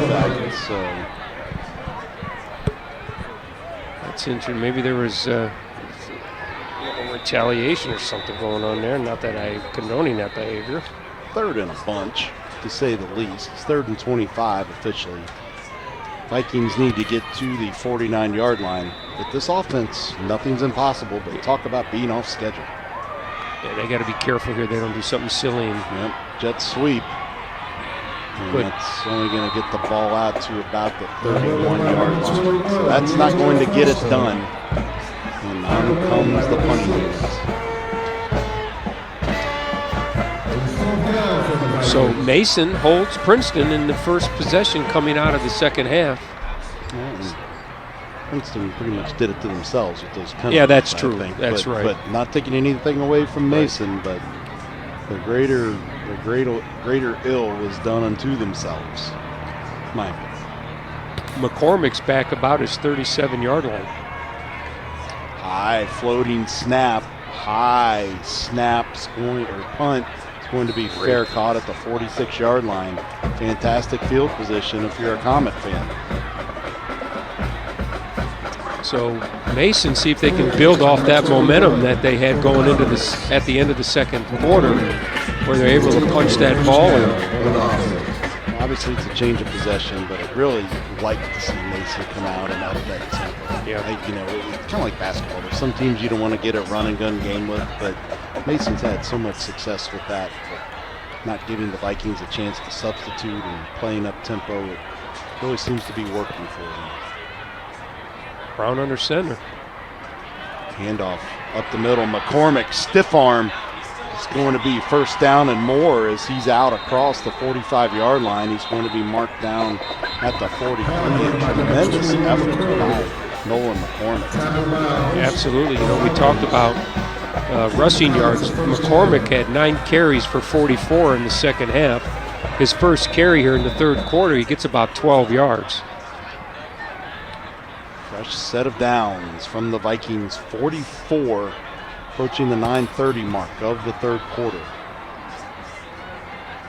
Vikings are going to spread them out for the Comets, Not Nowhere. a whole lot of room there. Might have went to the well one too many times on that. Going to be a loss of about 2 yards. So now you're going to start to get off schedule a little bit. 2nd and 11. 2nd and 11-ish, maybe 12. Give credit to that defensive line for Princeton. They held their ground. This young Mr. McCormick had nowhere to go. Wrapped up by number 99 for Princeton. That's Joshua Younger. He's a sophomore, 6 foot 359. It's a massive humanity, just a sophomore. Wasn't the starting nose tackle at the beginning of the year, but found his way there. That pass is going to be complete out to Axelblad on the left side. That'll be a first down. It is a first down. Yep. The official on the far side had the spot and immediately signaled for the chain gang to move them on down. So 1st and 10 for the Vikings 34-yard line, Mike. Very good patience by Mason. Waited for the what was his, how do you say his last name? Weisenstrop? No, 60. Wexelblad. He waited for him to open up, and Brown hit him in stride. Here comes the blitz. Princeton's coming early. Brown's going to have to throw it away. Smart play. Yeah. Looked like that was going to be some sort of a screen play John Henry has 5 sacks on the year, was in pursuit of Brown, and Brown able to avoid the charging Henry and throw the ball out of bounds on the far side of the field near the 20-yard line. So it'll be 2nd and 10 from the Princeton 39. That play didn't have any chance from the get-go. Give credit to the Princeton defensive line. Good look at the Comets formation. An overhead camera on top of the press box here. Play fake. Oh, nice catch. Dardis pulls it in at the 20. As we said, Dardis just 5'9", but one of the biggest hearts on this offense. Oh my gosh, that was a very nice play. He laid it. Here's a replay. Watch him. He lays out. He's got all 5'9" out there to catch that ball. And the ball snapped, handoff to McCormick up the middle, still on his feet to the 15. It's going to be marked just shy of the 15, just inside the 16-yard line. So that's going to set up the 2nd and 5. I'll leave the drum, but the Comets on schedule for that 2nd and 5. Yeah, here's that replay. Watch Dardis. I mean, he lays out. If he doesn't lay out, he's not catching that. That was great. Tremendous effort by Dardis. You know, you talk about 5'9", 175. He plays much bigger than that. 35 receptions, 390 yards, averaging 11.5 a catch coming into tonight. It's going to be a quick pass over to the right side to Cooper, Jack Cooper. That'll be just shy of a first down. It looks like maybe a half-yard shy. So 3rd and 1, a lot better than 3rd and 11. Well, they're going to bring McCormick back in, and you've got to believe that this is going to go to young Mr. McCormick. Right behind that offensive line tonight, that's done an excellent job up against those 2 D1 players for recruits for Princeton. Okay, here we go. It's going to be a jumbo package. Oh, there's a penalty. Got Princeton to jump if it goes that way. Yep. That was going to be a what's the word I'm looking for? Where the running back takes a snap. Help me out, Glenn. Oh, wildcat? That was going to be a wildcat because McCormick was behind center and going to take that snap. Great job.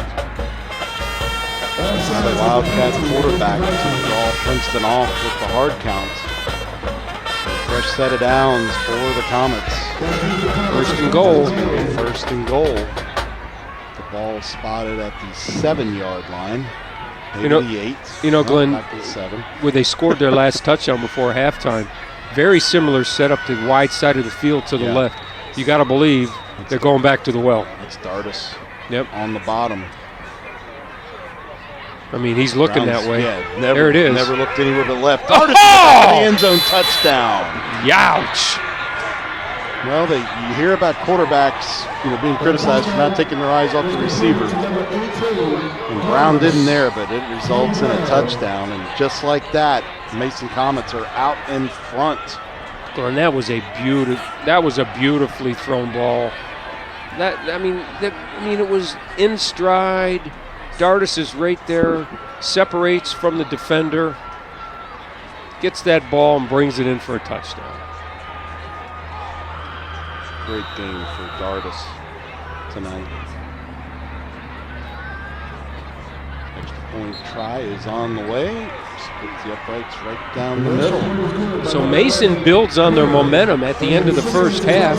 They get their first possession in the 3rd quarter and took it all the way down the field for a touchdown. Here's that replay again. Nice ball by Brown. You see right there where Dardis separates from the defensive back. And touchdown. So Mason gets their first lead of the night. Brown loves that back left corner of the end zone. Offensive coordinator Chris Gillen for the Vikings. You and I were up here. We knew exactly what was going to come. You had to believe the coaches for Princeton saw the same thing. But you know what? They knew it was coming, so give Dardis and Brown credit for executing the play. Absolutely. A couple of men back deep for the Vikings. Inside the 5-yard line for the kickoff coming from Curran. high kick. It's going to go into the end zone for an easy touchback. About 7 yards deep into the end zone. So, Glenn, you see how far he kicked that? He was lining up for a 50-yard field goal. He just kicked that ball 60 yards. Now, I grant it, when you got people running at you, it's a little different, but he's got the leg to get it that far. No doubt in my mind, he's got the legs for it. I think I would have had a little more faith in it had he had more than 2 or 3 field goals. That's true. That's true. So Princeton, having jumped out to that early lead, now find themselves behind by 2 points.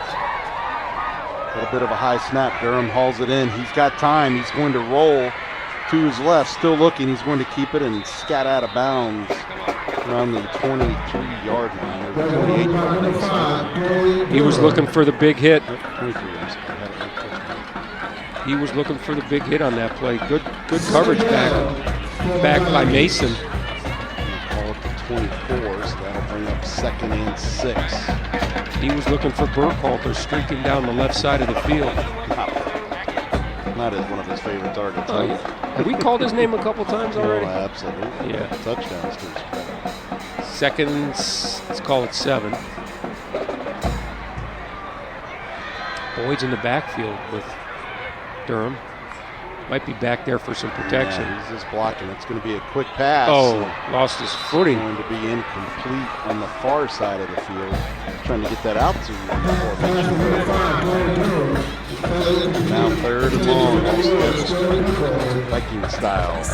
Here's a replay. You saw Burkhalter. He was open, just lost his footing. And he was wide open. That had completion written all over if he could have stayed upright. Munster usually undefeated. Yep. Yes, he or she is, depending on the sport, right? Texas and the turf monster. Big play here for Princeton. They don't want to give that ball back over to Mason so quickly. Yeah, fakes it to the big man. Now he's under pressure and he's going to have to throw it away. Great. Good thing we got outside the tackle box because there was nobody in the vicinity that was in the field of play. Young Jack Hagley, number 44, was really pressuring Durham, which forced him to throw that ball out of play. So now, again, Mason holds on, and they're going to get the ball back on downs. Could very possibly get very similar field positions as they did on their first possession, which they took the length of the field for a touchdown. I'd say there's some frustration here on the Princeton sideline. I think so. They're in the playoffs, but they wanted to win tonight to keep another GMC rival out. Good punt's going to take a Viking roll inside the 45-yard line and be downed at the 44. It's number 2 taking care of that. For the Vikings. You see head coach Davis trying to cheer that defense on. He needs the defense to step up and get a big stop. I think as you look at Mason, their playbook has just expanded a whole bunch. Yeah. Because now they've, again, they're having that balance as they had in that first quarter here in the third quarter. So look for some interesting things here to come from Mason. Mason, all kinds of momentum after scoring coming out of the locker room. Just 2 receivers. Shotgun handoff up the middle to McCormick. And yeah, he's going to be tripped up. Could have been by one of his players. I think he got tripped up by Jackson Norman, number 73. Unfortunate. When you got all those limbs down on the ground, anything's possible. 2nd and 9. Comets being very slow and deliberate, taking up that play clock. Not unhealthy. Yeah, I was going to say. I don't know. That would almost put you to sleep. Here comes a blitz. Yeah, watch out. Brown, one-on-one coverage to the far side of the field, and it just squirts out. Wow.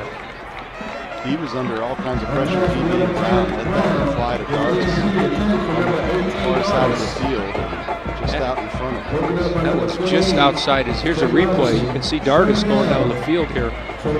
Again, another well-thrown ball. just outside his reach. If he was 5'10", he could have had that, Glenn. Okay, 3rd and long. Yeah, right. Sorry, it's Friday. 3rd and 9. Dardis is going to go in motion. Brown's going to roll to the top of the formation.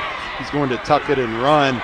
Still on his feet, but he's going to be well shy of the 1st down as he's tackled at the 48-yard line. Just what Coach Daniels ordered up for his Princeton's defense to be able to hold Mason. He's going to force Mason to punt from about midfield, so the ball, barring a turnover, will go back to Princeton on downs.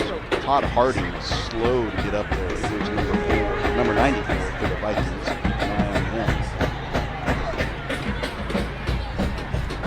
Brown's going to handle the duties for punting as well.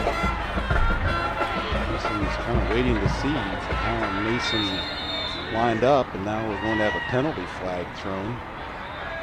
Delay a game. Delay a game against Princeton, or against Mason. Boy, how many times did we do that? The flag on the play is against the Comets. Delay a game. Well, you know, they didn't call time when that player got injured, so the clock continued to run. Yeah, So well, he got up. He was just slow to get up. Yeah. Okay, so now back to their own 44 are the Comets with a fresh play clock, 4:12 remaining in the 3rd quarter.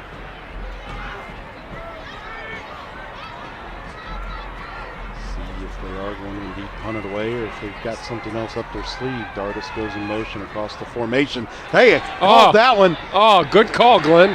Unfortunately, it didn't work. Good call, Glenn. You've been waiting for that tonight. That's an interesting place on the field to do that. And here's the McCormick was not even open. He had 2 defenders on him. That play was going to go nowhere. Yeah, I don't know. I don't agree with it. I don't agree with it at that spot on the field.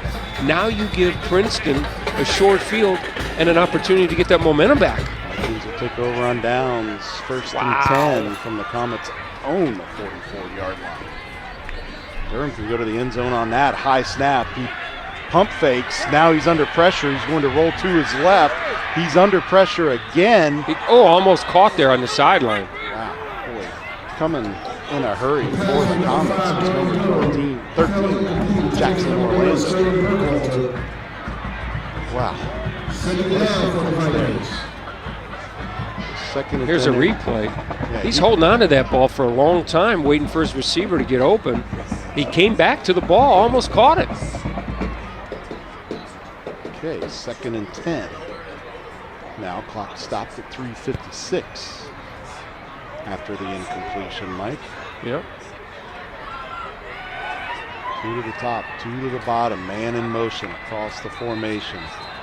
There's a penalty. False start. So the mistakes continue to pile up for the Vikings. And one of our keys to the game, avoid the penalties. Is to clean up the penalties. And it's not been a huge issue like it was last week against Lakota West.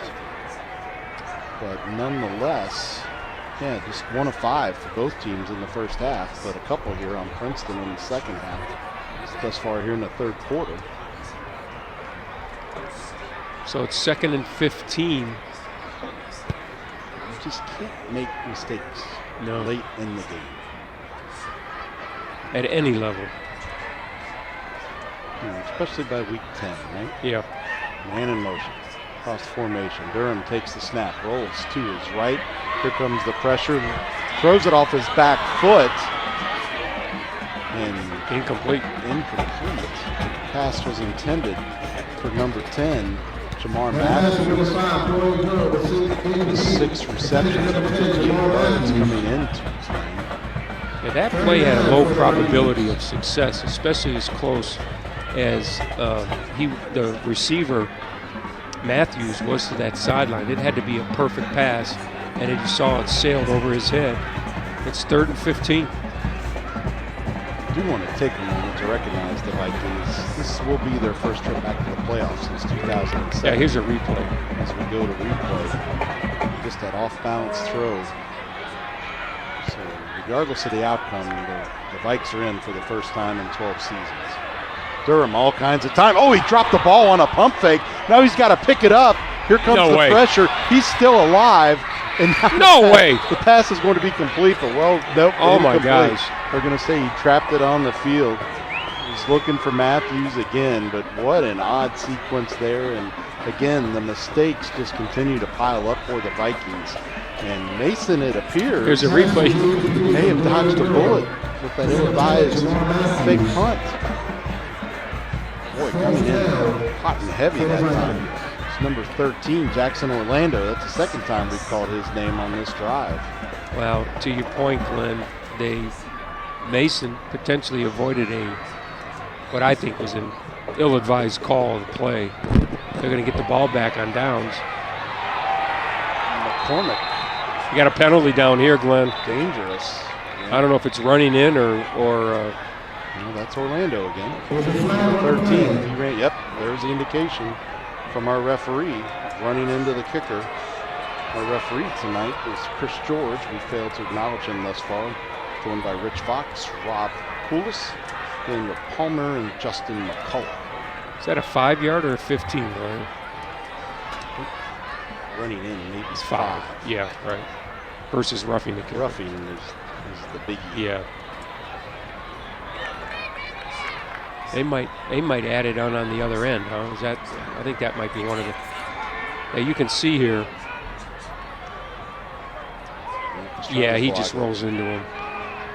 Nice little bit of acting, right? Well, maybe not. No, I think that was legitimate. I think that was legit. Yeah, I do too. I think he's caught to Coach Daniels what he wants to do. So. Yeah, I think he's going to probably. The option is add the 5 yards to the other end, probably, right? And decline it.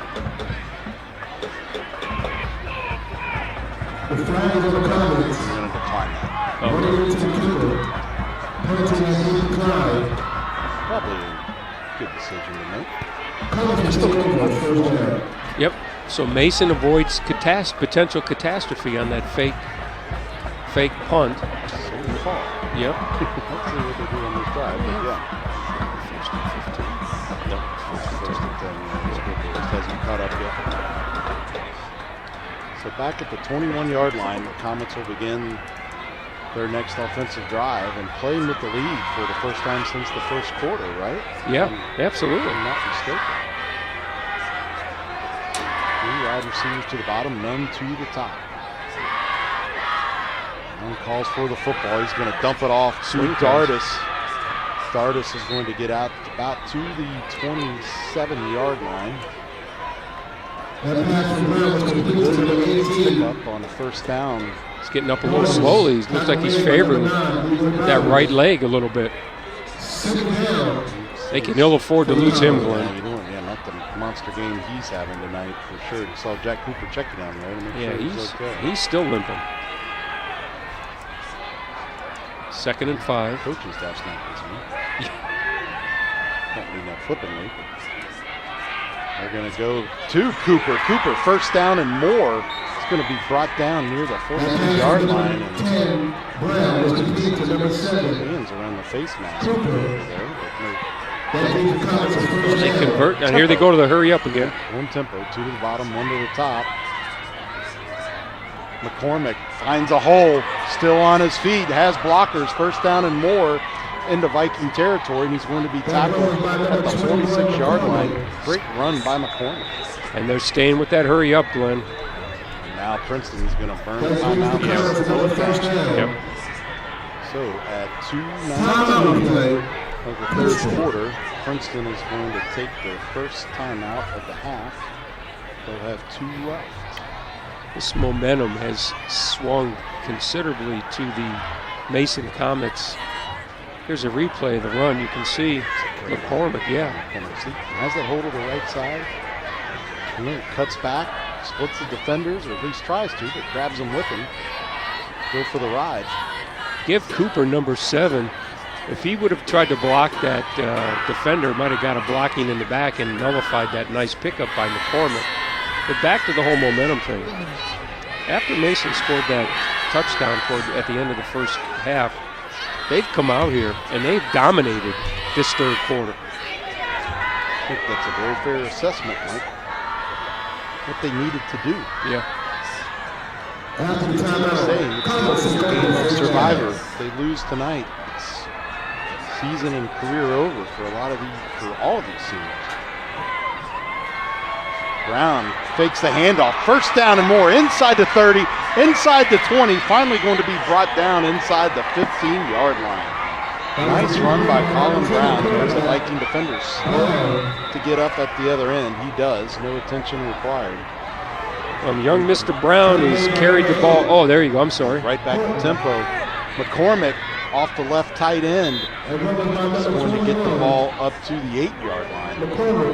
Well, prior to that last run by Colin Brown, he's carried the ball 74 times for 129 yards, a whopping 1.7 yards per carry. So his average is going to go up significantly. Blowing that out of the water tonight, huh?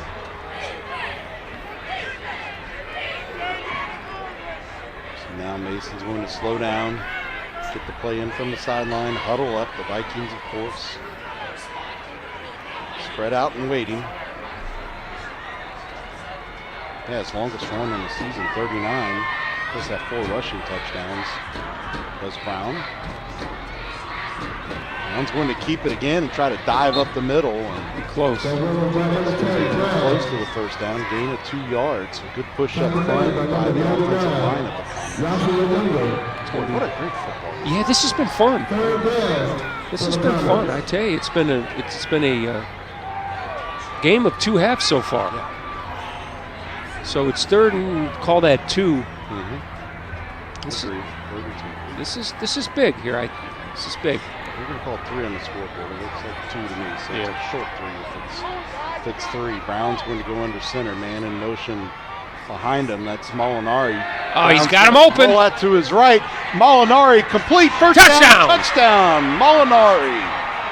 So Molinari goes in motion to the bottom of the formation, leaks back across the top, and calls the pass in from Brown for a touchdown. Good call, Mike. Wow. I was just thinking, as you said, Molinari, we haven't called his name in a while. And boy, does he make his presence known in a big way. Almost tripped and fell. Again, great effort here. Gets in there, sneaks in. Is that his second touchdown of the day? Yes. Curran on for the extra point try. Trying to make this a 9-point lead. Picked us up. Oh, he drilled that one. He did. But it's a no-doubter. The extra point is good by number 11 Curran. With 28 seconds in the third quarter, 19. So let's go back and look at the run by Brown that sort of set all this up. There you can see him weaving his way through traffic. First down, he's already picked up. Now he's into the red zone before being tackled down around the 13-yard line. And then he's going to get up. And this is going to be to, you saw Molinari came back across the formation. He's wide open, gets shoulder bumped, not wrapped up. And that might have helped him get into the end zone. As he wrapped up, pretty good chance he doesn't get in. Yeah, and listen, he's a big kid, so you're not going to take him down by just trying to hit him with your shoulder. So 28-19 Comets. Wow, capitalizing on the gamble. They're going for it on 4th down. Princeton with some self-inflicted mistakes, and Comets make them pay. High kick. Going to be fielded at the 4-yard line. Won't go into the end zone, obviously. Return man has a seam. It's going to elude a couple more tacklers before being brought down near the 42-yard line. That's 48 by 42. My Jaden Horton. That's so. Listen, Glenn. Princeton's. We've seen they've got the quick strike offense, right? They have been pretty much held in check this whole third quarter. They got to get back to what got them to the playoffs, and that is they got to put the ball in the air. Durham's got to put the ball in the air, get some yards, keep that Mason defense honest. Yeah, fake end around. Boyd's going to plow his way up the middle for 5 yards. It's going to be the last play here in the third quarter. Number 7, Thomas Boyd. Indeed it will be, Mike. So Made by number 3. end Second down for third the quarter, Vikings. 28-19. The Mason Comets out in front. Again, what an exciting football game. We hope you're enjoying this. It's a production of Friday Night Football on ICRC-TV Sports. I don't know, Glenn, if you would have asked me to predict the score at the end of third quarter, whether I would actually have gotten anywhere near this based on what Mason's been able to do so far this year compared to Princeton. Look at the playback schedule here. It's up on the screen. You got plenty of opportunities to rewatch this broadcast on both Spectrum and Cincinnati Bell Optics. Please take advantage of that if the opportunity presents itself to you. We still have 1 quarter left to go, and I've got to believe this is going to come down to it's going to be an exciting finish. So here we go. Princeton's going to take the ball to begin the fourth quarter. Ball's dropped on the ground. Fumble recovered by Mason's saying they have it, Mike. They do have it, and guess who got it? Number 44. Aglich. Jeez, oh man, not what you wanted to have happen for Princeton. Again, that momentum is swung all the way over completely. Here it is. He just lost the handle. Durham calls for the Yeah, ball. he's going to fake it. Yeah. And Boyd, he just didn't get it out of the breadbasket of Boyd, and there it is. Number 44 on the ball. So that's going to be at the 42-yard line of the Vikings, or of the Comets, excuse me. So, wow, amazing. The body language just here on this Princeton sideline is, I think they're in shock. Well, I'll tell you quickly, the offense has shifted dramatically. 287 for Mason, 176 for Princeton. Recall that was just about dead even at the half. That tells you what Mason's doing in this game. McCormick is going to try something near the left side. He's going to get maybe a yard out of it. Well, I think Princeton, would you say they had 100? Princeton 176. Yeah, they got 20 yards. They got 20 yards in that third quarter. Yeah, 117 on the ground for Mason, 56 for Princeton, 170 passing for the Comets, 120 for the Vikes. Princeton's got to make something happen. They got to start grabbing for that football because Mason has taken the play clock's down to 10 seconds. They're going to start milking it. Can't blame him. That's going to be a pitch to McCormick, who was lined up deep. Boy, big gainer. It's going to be an 8 or 9 yard run. McCormick.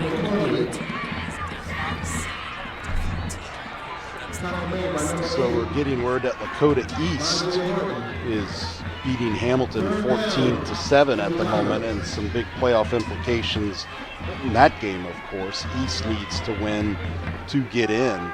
If Hamilton beats East and Mason beats Princeton, Hamilton would move up to the number 6 seed where Princeton currently is, and Mason would knock Sycamore down to 8.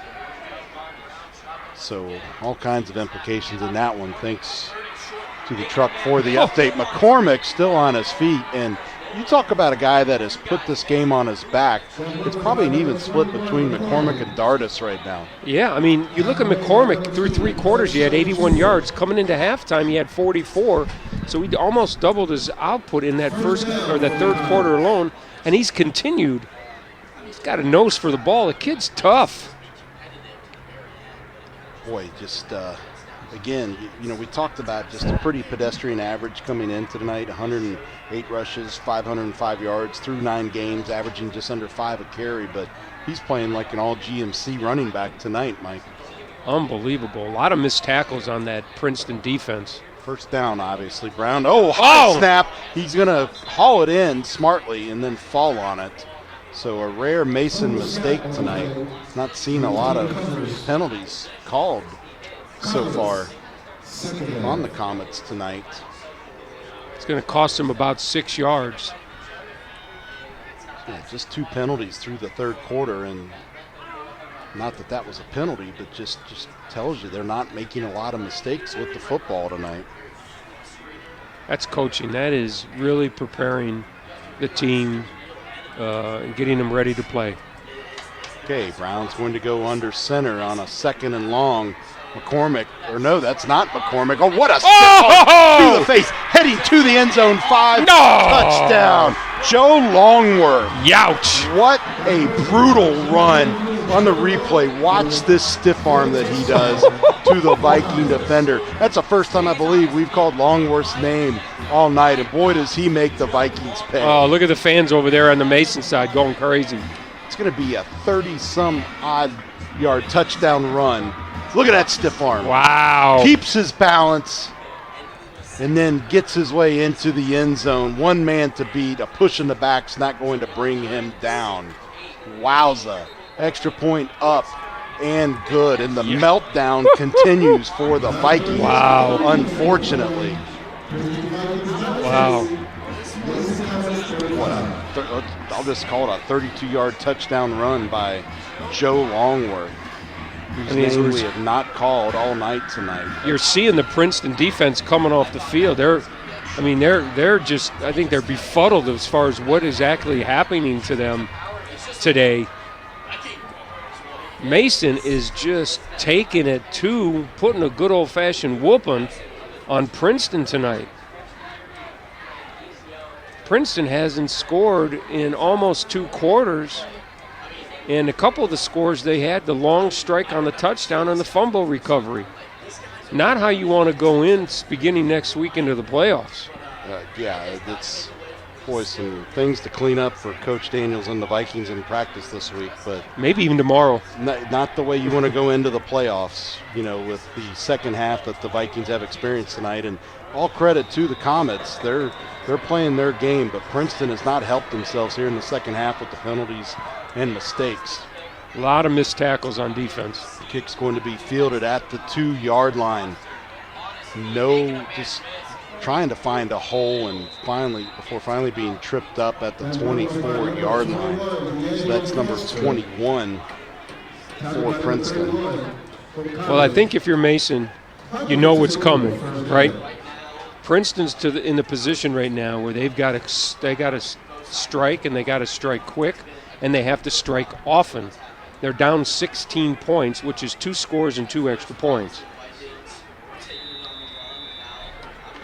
So Princeton's gotta get going here. Wowza. If I wasn't watching it, I wouldn't believe it. He's looking deep. He's looking deep. He's got him open. End around. That's Burkhalter. He caught the ball. Burkhalter hauls it in inside the 40-yard line. Looked like he might have pushed off to get there, but no flag. They're going to mark it down officially at the 38-yard line. So Durham to Burkhalter trying to provide a spark to the Vikings. And you can see or hear our PA announcer have something to get excited about for the first time in quite a while. Well, he's out here again. Burkhalter's out here on an island. I wouldn't be surprised if they don't. There's some trickeration on the reverse, but Mason Hagledge the defensive MVP. There's no doubt in my mind tonight. No way. He sniffed that out all the way.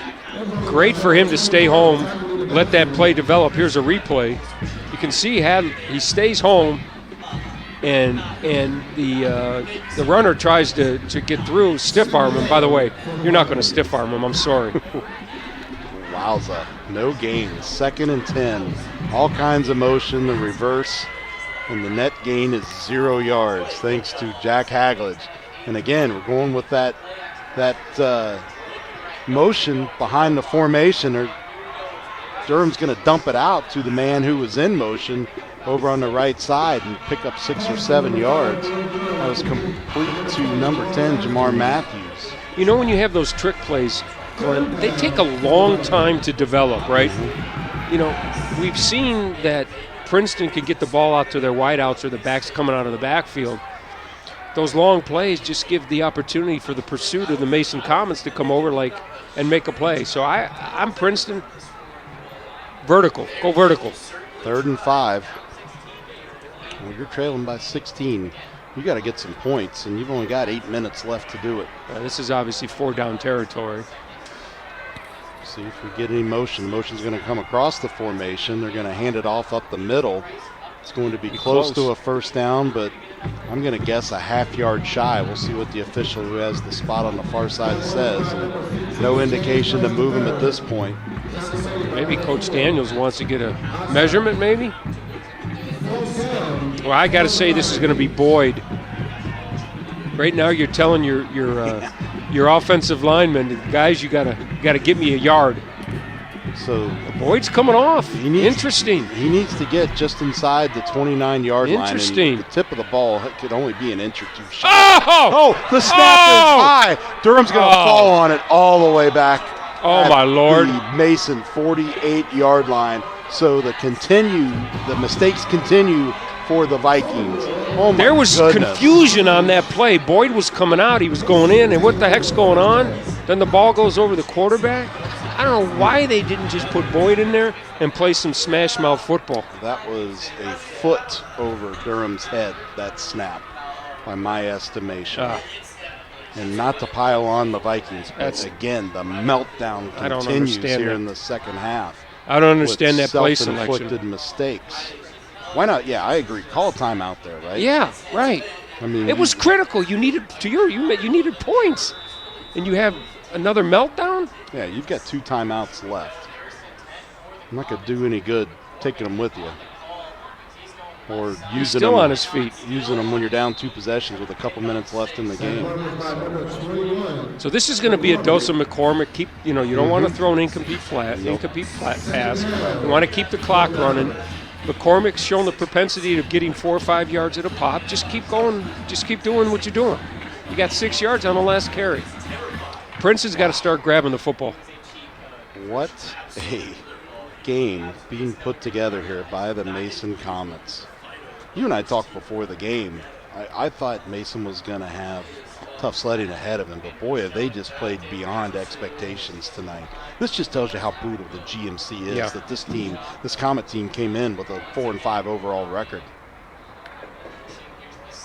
Yep. McCormick again. Princeton was ready for it. It's going to be good for a yard, so you're still somewhat on schedule. That's going to be 3rd and 4. Just tick, tick, tick. If you're the Vikings, tick, tick, tick. Coach Daniels pacing by himself down near the Vikings' 41-yard line. You don't see him in your shot. I think Princeton's going to have to. They're going to have to do something. They're going to have to bring the house maybe to try to force Brown into maybe create a turnover if they're going to throw the ball. Wow. Well, because if you make a first down, you're almost taking 2.5, 3 minutes off the clock. Almost a high snap. That's a direct snap to McCormick, who's going to bully his way to a first down up to the 35-yard line. What a play call by the Comets. Direct snap. Here we're gonna get it on replay. Yeah. Look at him. He gets hit, and he gets 2 or 3 more yards after it. Well, McCormick's going to go out, and Mr. Longworth's coming back into the game, who scored that 32-yard touchdown a couple minutes ago, the last time Mason had the football.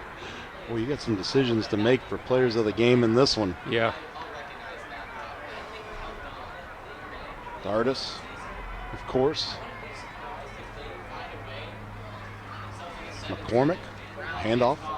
Up the middle, Longworth's not going to get 30 yards this time, but he may get 4 or 5. Look at that guy. He's going to get about 6. Holy smokes. He's going to get 6.5. Boy, that'll help you in the playoffs in this Division 1 Region especially if the weather's bad, right? Yeah. You know, this Division 1 Region 4 is going to be dominated by the GCL South and by the GMC. Yeah. You know, West Claremont, it appears, is not going to be able to sneak their way in. You're going to have a bunch of GMC representation, and of course the Elders and St. X's, and of course Fairfield. Right. You know, from the GMC as well. Play clock in the single digits. Brown's going to go under center. Princeton looks to bring the house. We got a movement. Yep. That looks like they perhaps. It was Molinari, I think, number 80. Yeah, false start on the Comets. So, again, another rare mistake tonight for Mason. That's only their, 3rd or 4th penalty tonight, Glenn? Yeah. Wowza. Hope you took your heart pills before this one, folks. My goodness. Some great football happening This is, across you know, the Friday night tri-state football is I don't care where you're at. It's fun. Yeah. You know, these kids are out here playing for the love of the game, leaving it out on the field. How about this? An update, Coleraine and Fairfield heading to overtime, tied at 10. Wow. For those of you watching live tonight, 32-yard field goal miss by Cameron Ott. Brown, again, under center, 2nd and 8. We'll call it after the penalty. Handoff by the big man, up the middle, Longworth. Well, you talk about your thunder and lightning, you know, between McCormick and Longworth, 2 different running styles, but both effective against this well-regarded Viking defense tonight. We do have an injured player down on the field, and it looks to be a Mason Comet. You talk about Longworth, he's 5'10", 230, so he's got that low center of gravity. And when he gets that going forward, gets those shoulders square, he's a handful to try to bring down. You know, as this spread offense has proliferated through high school and college, and of course the NFL game has become much more of a passing league now. You just don't have those fullback type runners anymore. Yeah. You know, and not that Longworth's playing a fullback position, but boy, does he run like one. He, to your point, Glenn, he's a load so far to even bring down. You see a 5.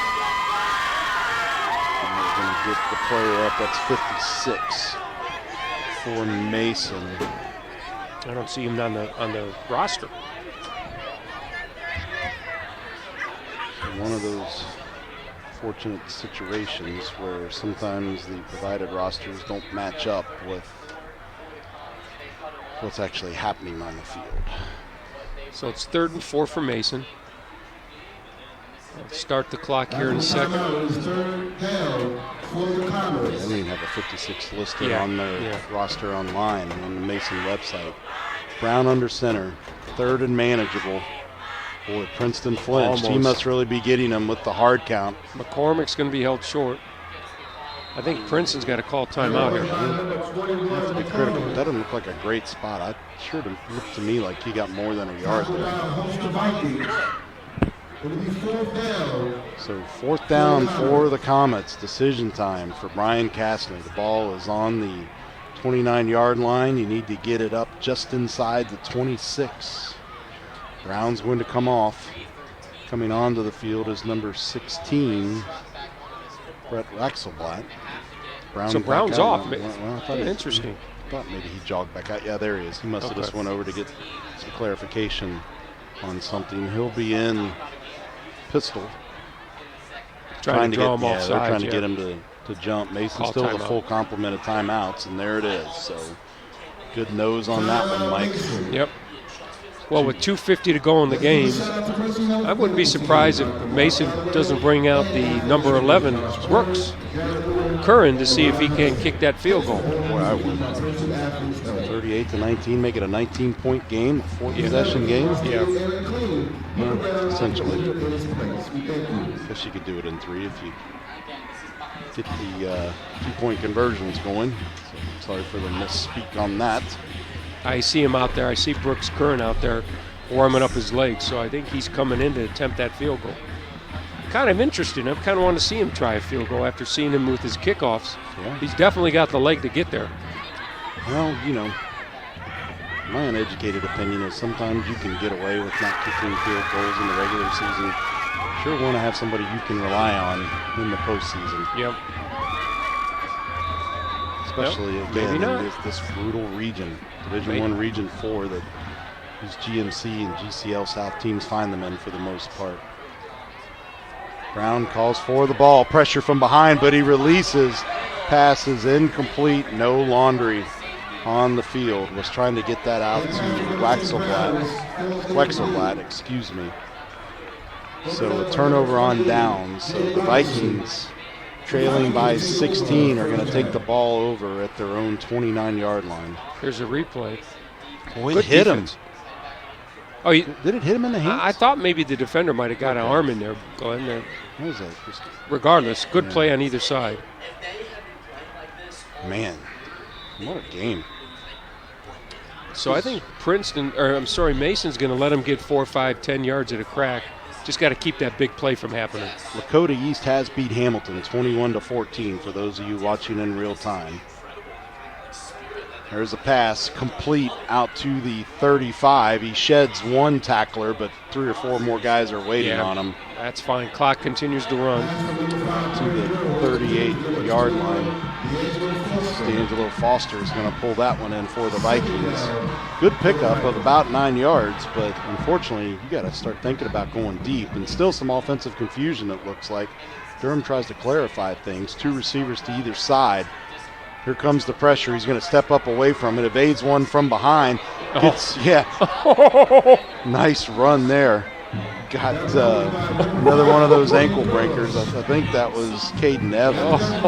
I don't mean to laugh, but it was a pretty run. That was a thing of beauty. It was a pretty run on a play that had the possibility to go wrong a couple different times. Coleraine has scored in overtime. Wyoming wins 21-18. They finish the season 10-0. Congratulations to the Cowboys. Durham takes a big hit. He's slow to get up. This will be a medical timeout, I would think. Now he's going to get up. Here, go back and take a look at this juke, this ankle breaker. Unfortunately, for the Comets. Right here you go, right? Number 31. Whoop, whoop, whoop. Uh-oh. He almost turned his ankle on that. Was Caden Evans. Well, they call them ankle breakers for a reason in basketball, right? Yeah. Not to make light of that, but boy, what a juke. So our ICRC community, Indian Hill, goes down to the defending state champs, Wyoming. So valiant effort. Close game over there. What was that final, Glenn? 21-18, Cowboys. So, we covered that game several weeks ago, the Cowboys at Mount Healthy, where the Cowboys showed some vulnerability after losing some of their key cogs last year, but managed to finish a perfect undefeated season and be the outright CHL champions. Here's a bit of you won't get on the news tonight. I heard today that with Wyoming winning that game, the seniors on that team were 40-0. Amazing. Madeira defeats ICRC Community Marymount 21-20. Madeira will go to the playoffs and the Warriors season will end. Pass, he was out of bounds. Yep. Pass was caught. Juggled it. Just didn't fall in for D'Angelo Foster. They're coming in fast and furious now. Yeah, I think Coach Daniels right now is, you got to get out of here with hopefully nobody getting hurt, right? And chalk it up as a loss and get ready for the playoffs. So Cameron Ott's extra point was blocked. It's Coleraine 16, Fairfield 10 in overtime. So here's that play. You can see where the ball was juggled right there by the sideline. And out of bounds. Yep. 4th and a bunch. Durham lets it fly. Looking for his man Burkhalter. He gets pushed from behind. No flag on the... I'll give the referees a credit for that because that could have very easily been a penalty. Yeah, Burkhalter got pushed in the back. Yeah. There's no doubt about it. You're going to see it on the replay. You had to think that's where Durham was going. It's been his favorite target. And a dejected Burkhalter makes his way back up. He had a great game today. Yep. And there you're gonna see. Well, no, it wasn't a push. That was clean. I was talking about right here. He kicks the ball. Oh yeah. Well, okay. So I would expect here Mason's going to take a knee and this game will be over. Just 1:31 remaining. Yeah. Princeton has 2 timeouts. Well, but it's all elementary at this point with a 16-point lead, partner. Yeah. It's been one of the more enjoyable games we've done this year. There is no doubt to that. It's going to be a dive up on the right side. Yeah, Coach Daniels is going to elect to let the clock run out, which is the right thing to do in this situation. Don't take a chance of anybody getting hurt. Well, Princeton is not going to receive a win tonight. East wins 21-14. Again, major playoff implications in that game. Regardless, as I said before, the Vikings not going to get a home playoff game, so this will be their final game of the season here at Pat Mancuso Field at Jake Sweeney Automotive Stadium. Brown's going to take another knee. That'll be it. Well, Glenn, we talked about early, before the game started, the keys for Mason to win this game, and I think you got it spot on. They mixed it up. They got out to a lead. Princeton couldn't overcome it, and they're going to go home. The seniors are going to go home with a very impressive victory today here at Princeton. So Mason was predicted to get in with a win, but I'm sure there will still be some nervousness as Joe Idle updates his website tonight and Drew Pastor's fantastic50.net. So let's hope their servers can handle the crush that's going to be on their way with, what do we have, 7 divisions in Ohio now? Yep. 28 regions. A lot of folks trying to see if their teams are heading to the playoffs. Little confusion here. Oh, the clock's running. That'll be the last play of the game. And the Comets will begin the celebration. Wow. They draw even on the season at 5-5, and more than likely have earned their way into the Division I Region 4 playoffs. The Vikings move to 5-5, 5-3 in the GMC. Princeton will fall to 6-4, 4-4 in the GMC. Mike, we said it a bunch in the second half, but what an exciting football game. Yeah, it really was. And, Mason's going to be a tough out in the playoffs. If they play like this, they could ruin somebody's game or weekend next weekend. So anyway, great game, a lot of fun. Congratulations to the Mason Comets on a key victory tonight. For our producer Dean Lowry, our executive producer Jason Dudley, and our student technical team tonight on camera and in the truck. It's been a fun Week 10 on Friday Night Football. For my partner Mike Lorienti, I'm Glenn Olson. Good night, everybody.